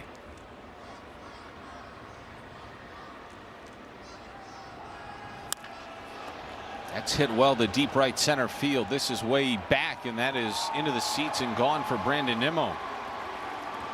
It's his 18th career home run in his 120th career game tonight against the Marlins, and he makes it 6-2.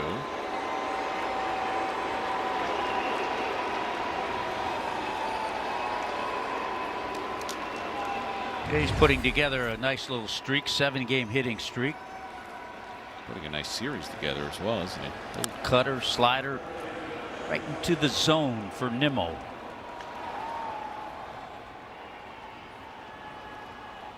Guy's pretty excited. He's got his first baseman's glove. Oh, Josh Young stings that, but right at Edwards, who had him played perfectly. There's one away. Celebrate 250 years of America with the Marlins. Join us on Saturday, July 11th at 4:10 for the USA 250 celebration presented by Budweiser. Catch the Marlins against the Guardians and take home an exclusive USA 250 jersey ticket package. You can get your tickets at marlins.com/USA.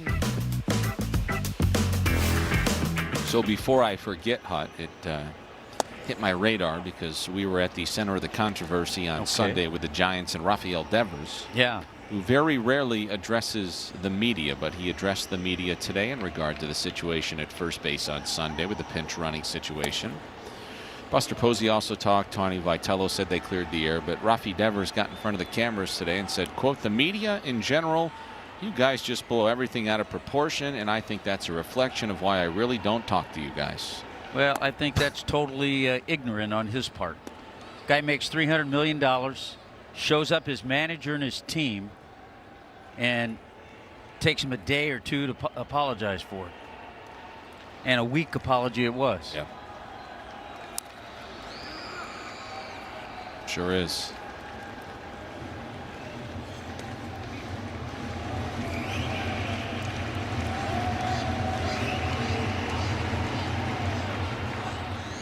Two balls and 2 strikes. The count on Ezekiel Duran.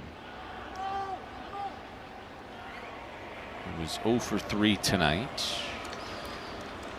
So we are heading down the path of a rubber match a little after high noon tomorrow. Uri versus DeGrom. That's a treat. That a 12 o'clock start with those two on the mound is certainly that's a businessman special right there. It could. It literally it will be that high noon showdown.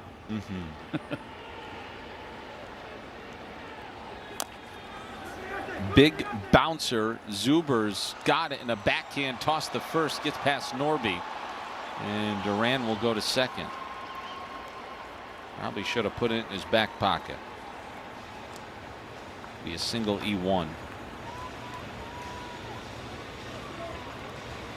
That might be it, or close to it here for Zuber as well with Bakker loose. Yeah, this ball was chopped so high in the air. There was no way a backhanded flip was going to get there. So you're right. Put it in your pocket. Keep him at first base. That's how the game speeds up on players. It's going to be it for Tyler Zuber. Lake Bacher is coming in, called to the bullpen for Miami.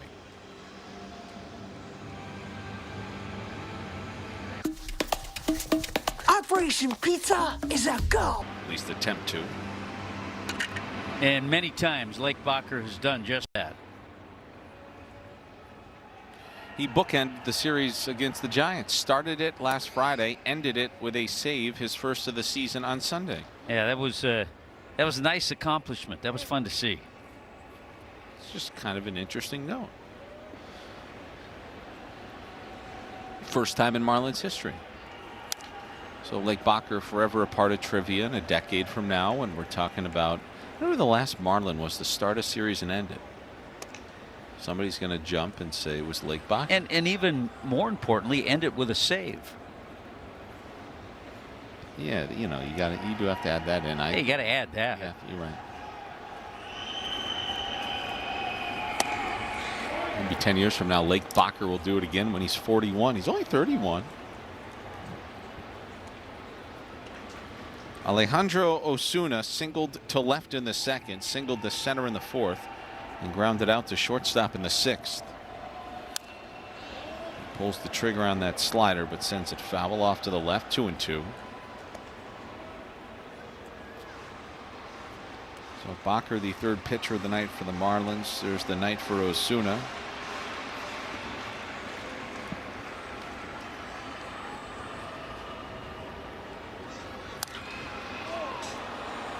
Fly ball to center, just got underneath it. You could see the look on his face. RC plays it in with a little bit of steam, and I think you're going to see a lot more of that from Jacob after last night when they had to throw the guy out at the plate.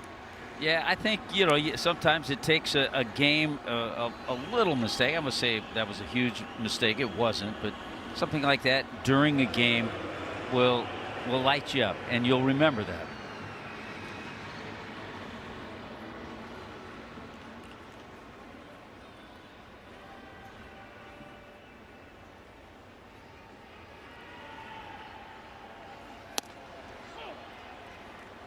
Sliders a called strike on Jared Kelnick.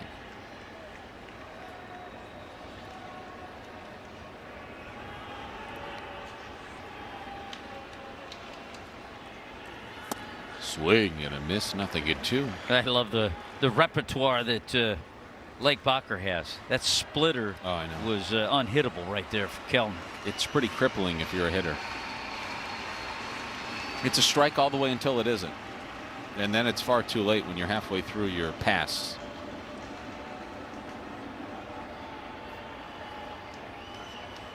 Oh, 2. Got him. Another one. Rotten. Inning over. Rangers get a run. That's all. 6-2 mid-8.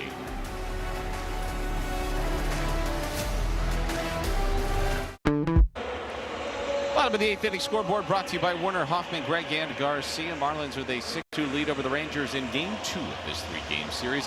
Headed towards quite the showdown tomorrow afternoon with Yuri and DeGrom. Tommy Hunt, Kyle Seeloff. Hunt. It's all about Sandy here tonight. I mean, look, we'll talk about the offense and everything on the postgame show. But again, congratulations to Sandy. I mean, he's been so much to this organization. Just a cool milestone to see him. You know, and for us who've had the opportunity to be around him and see him not just as a pitcher out on the mound, and to see how hard he works. And Clayton discussed that before the game today, talking about what he does. Even after setting this mark tonight with the strikeouts, he'll go back at his business tomorrow, his normal workout day after a start, and get himself ready for his next start. You know, just chatting with Sandy, he's a believer in this team. Like, because I think about that when you're talking about him just starting that grind again for the next one 5 days from now. Like he believes in this team. This is a group of young guys, but he's been around some good teams here. He's been to the playoffs a couple of times. He really feels like this team can make a lot of noise, as they like to say in September. Yeah, and he's been such a good example for Yuri Perez, who we'll see tomorrow. And it's you couldn't have a better guy for a young pitcher to be around. That's going to be fun tomorrow. The last time we saw Yuri was in Toronto. He felt like he blew out his hammy or something cramped, something went terribly wrong. He's returning like a month sooner than they thought he would. And to get him back into the rotation, just piggybacking Sandy. If he's got that good stuff, it won't be a full-blown start tomorrow, but if he's got his good stuff, I mean, that's fun to watch. Yeah, what did he have? 9 strikeouts in 4 innings, Yuri, in that game in Toronto. Yeah. In between innings, he was hopping up and down, and he just kind of went limp. Well, time out a minute. You talk about combos. You hear other teams talk about guys they have at the top of the rotation. How about a Sandy, a Max Meyer, and a Yuri? How about Javier Sanoja, who's got his second hit of the night? Now, Marlins fans, don't miss this fan favorite deal. 4 for $44 presented by Pepsi. It's available every Wednesday and Sunday home games. So come out tomorrow and get 4 tickets, 4 hot dogs, 4 sodas or waters, and 4 small popcorns, all for just $44.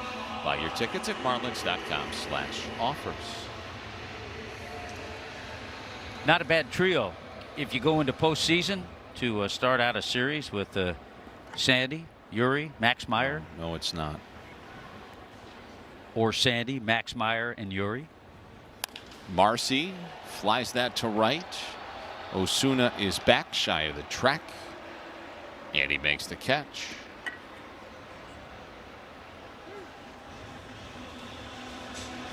Two out here in the 8th.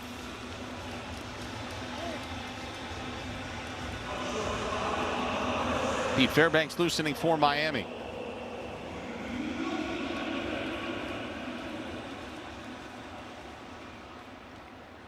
Let's see if Otto can have himself another multi-hit game.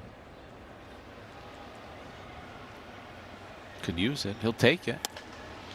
Is it a multi-hit game or is it a multi-hit game? Or is it either? I think or neither. If you ask, oh, come on, Jesus, don't do that. I think I say multi-hit game. Okay.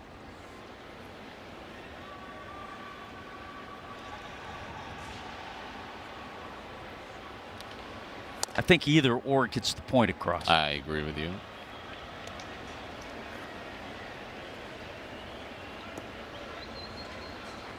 Whenever we do the disclaimer every night, there's one word in there that you could say either way that always trips me up. Sometimes I say it differently. You got to mix it up. Right. Softly hit might just be the multi-hit effort, and it will be. And Javi heads up base running. He's going to go to third. That is heads up.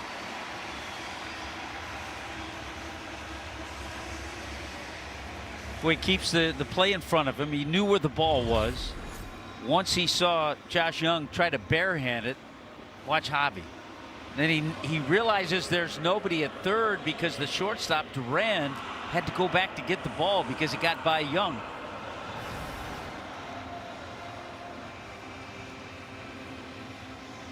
So 2 on with 2 out. Marlins leading by 4. Both hits for Otto Lopez tonight of the infield variety. 26 infield hits this season. Good for the major league lead.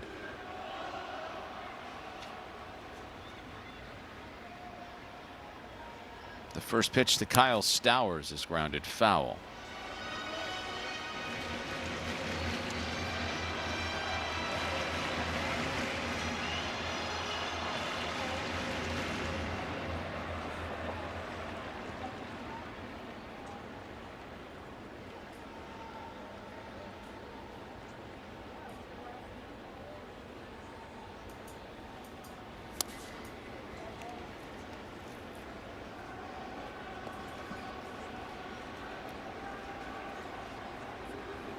Let's see if Kyle Stowers can add to that RBI number in June.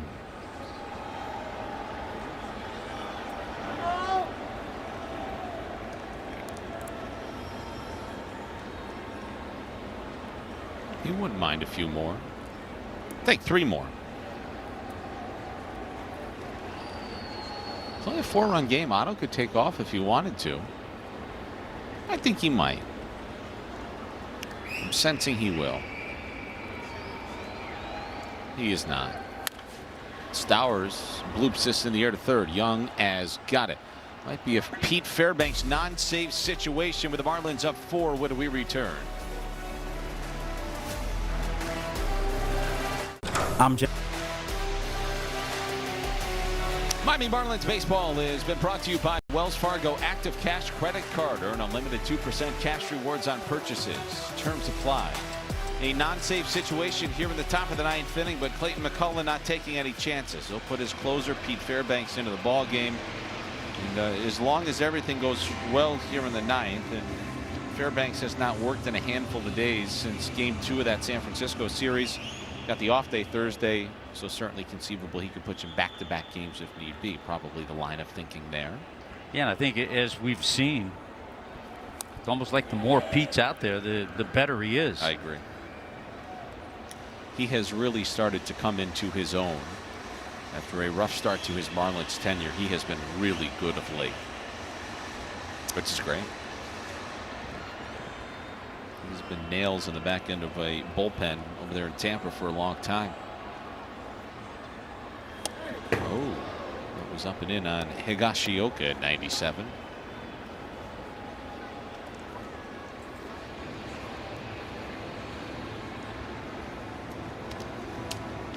Higashioka 1 for 3 tonight.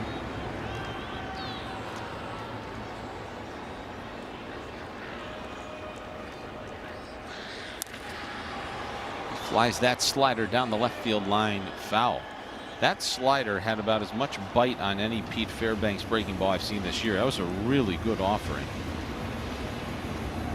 That's why he's successful. He has that.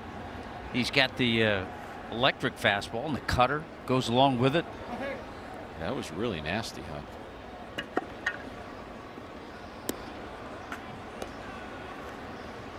Sandy is in line for a win. Be his 30th. Lone Depot Park, and Fairbanks just threw that right by Higashioka. For There's a little bit of that electricity. Yes.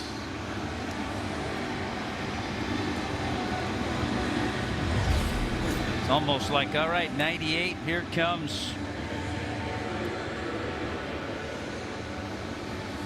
Joe wanted it up a little bit. Still was effective.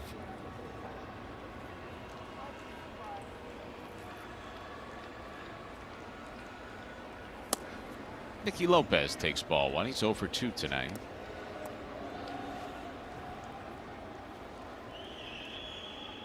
Contra stands to win it. Corniel stands to lose it. Sandy on the verge of his 8th win of the season as Lopez flies this to center. And there's 2 out for Fairbanks here in the 9th.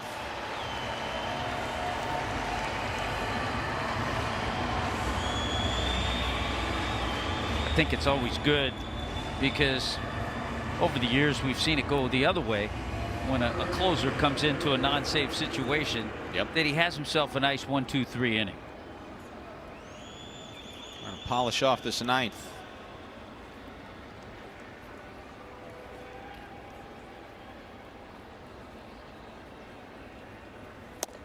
Outside to Peterson. He is 2 for 4 in this game. Jock singled in the 1st and in the 7th. Marlins needing 4 pitchers to get through this one here tonight.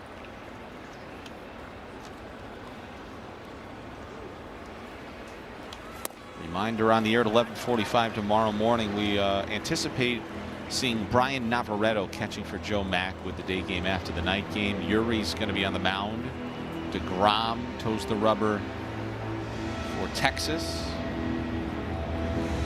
He's made 27 career starts against the Marlins. He's tied for the most wins and second most games started against any one opponent in his career. The 1-1 to Peterson is pop foul. It's 1-2.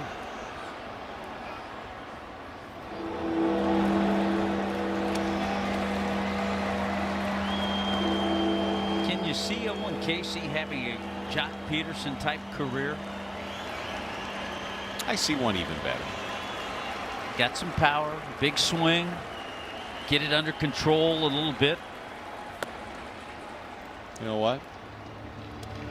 I think it's a great kind of comp, and both lefties that have some power.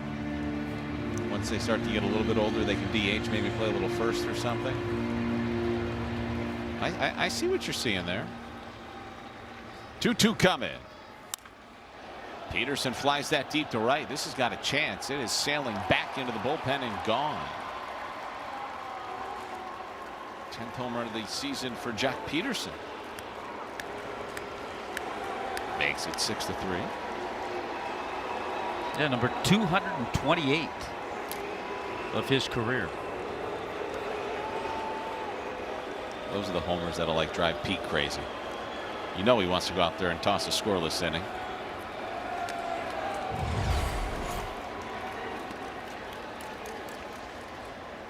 Three-quarter swing. Yeah, he's got that short. He's got power. There's obviously when you have 228 home runs. Had a nice trajectory, didn't it? Sailed right on out of here. So 6-3 now. That was the 9th hit of the night for Texas, their second homer. Nimmo also homered in the 8th. Langford gets tied up. He does not offer. It's 1-0.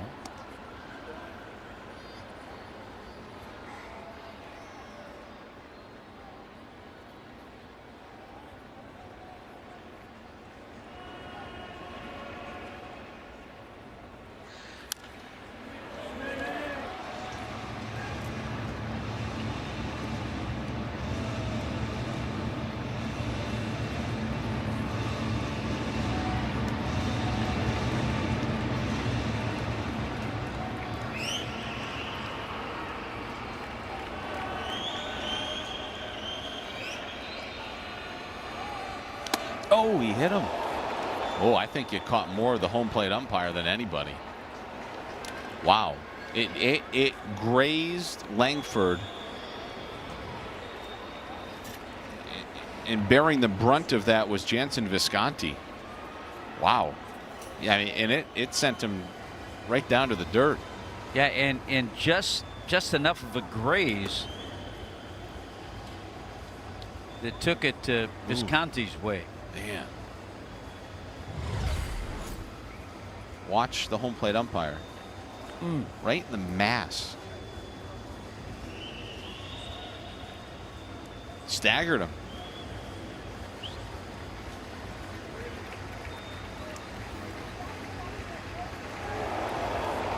Honestly, thank goodness it hit him in the mask and didn't catch the the exposed arm or anything of that nature.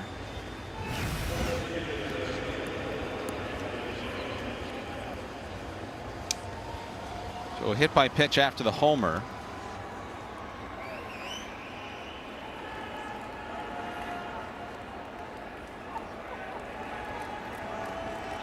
Here's Nimmo, who's 1 for 4, homered an inning ago, and he socks that out towards the gap in right center. Langford is motoring towards third. He's going to get the wave. Nimmo is on his way to third. Lopez's throw is not in time. And with 2 outs, Peterson homers, Langford is hit, Nimmo triples home a run. And you might not believe this, but the tying run is coming to the plate. And this is what you didn't want to see.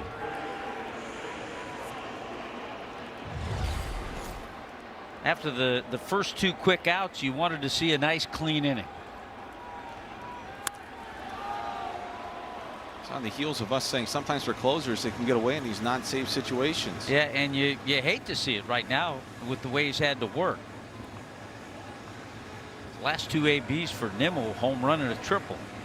It's a pretty aggressive go there by Nimmo. That's the way he plays. Yeah. Plus, he's played in this ballpark so many times. You're right. He knows when you get it out to right center, for him, the way he runs, it's a triple. Yeah. He is having a great series. 2 doubles, or a double yesterday. Homer, triple here tonight. He's hit for the cycle in the series. And here's Josh Young.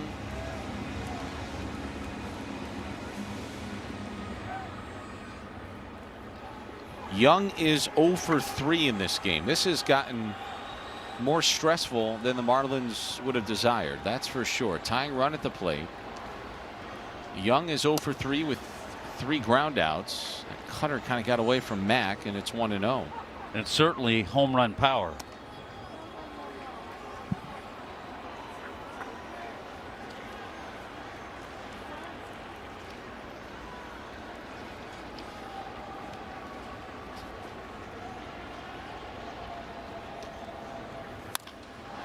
Swing and a drive in the air, left center field. Jacob Marcy is back with room. He makes the catch. The ball game is over. Pete Fairbanks bends, but he does not break here in the top of the 9th inning. The Marlins win game 2, 6-4. There will be a rubber match tomorrow. Congratulations to Sandy Alcantara, who tonight becomes Miami's new all-time strikeout leader in franchise history. And he also now has more wins than anybody in Lone Depot Park history with 30. Yeah, tonight we'll talk about the offense. And the offense was there. It was fun to see the 3 home runs hit, and the part of the order really did a nice job offensively. But tonight belongs to Sandy Alcantara. He went out there. He battled the first couple of innings. You look at those first 2 innings, they had base runners, but he got the double play, big double play ball off the bat of Nimmo in the first inning. That really helped. He came back in the 2nd inning, gave up a base hit and a walk and another base hit, but again with bases loaded ended up allowing just the 1 run. Settled in, ended up going 6 2/3 inning, setting the strikeout mark. Congratulations to Sandy Alcantara. Special night here at Lone Depot Park. Marlins happy to get out of here with a win. Got a little dicey here in the top of the 9th.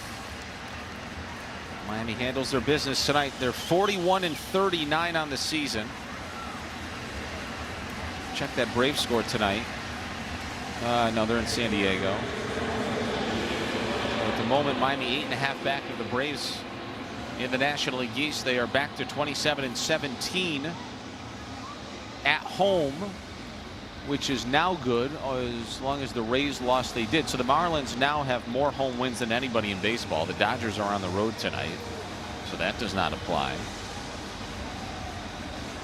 So good. All things, all systems a go here this evening. By the way, Marlins now 10-16 in interleague play. Rangers are 16-13 after the loss. They are 38-41.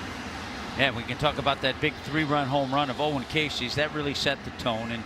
And really, I don't want to say put the game out of the reach, but made it a little more comfortable. Roberto homered and doubled tonight. Joe Mack homered, singled, and lined out to right field. He hit the ball hard. Javi with a couple of base hits. It's never too early to take a look at the postseason picture, and the Marlins are a half game back of Washington, who just blew that game at home tonight. That was against the Phillies, wasn't it? Yes, they were up big, and they are trailing 11-8 in the top of the 9th. So the Marlins are going to pull into a tie with Washington as long as they don't have a big comeback in the bottom of the 9th. Cubs are up big over the Mets at Citi Field this evening. Philadelphia appears 41-39, guarantee an over 500 record at the midpoint of the season, and that will be tomorrow. Can you believe it? Game number 81 coming up tomorrow. We'll be on the air at 11:45 with a pregame. Great matchup, Eury Perez and Jacob deGrom. It is the rubber game of the series. Good one tonight. 6-4 Marlins, 3 homers. Thanks to our great crew, and for AJ Ramos and Craig Minervini. We thank you for joining us. See you tomorrow on Marlins TV.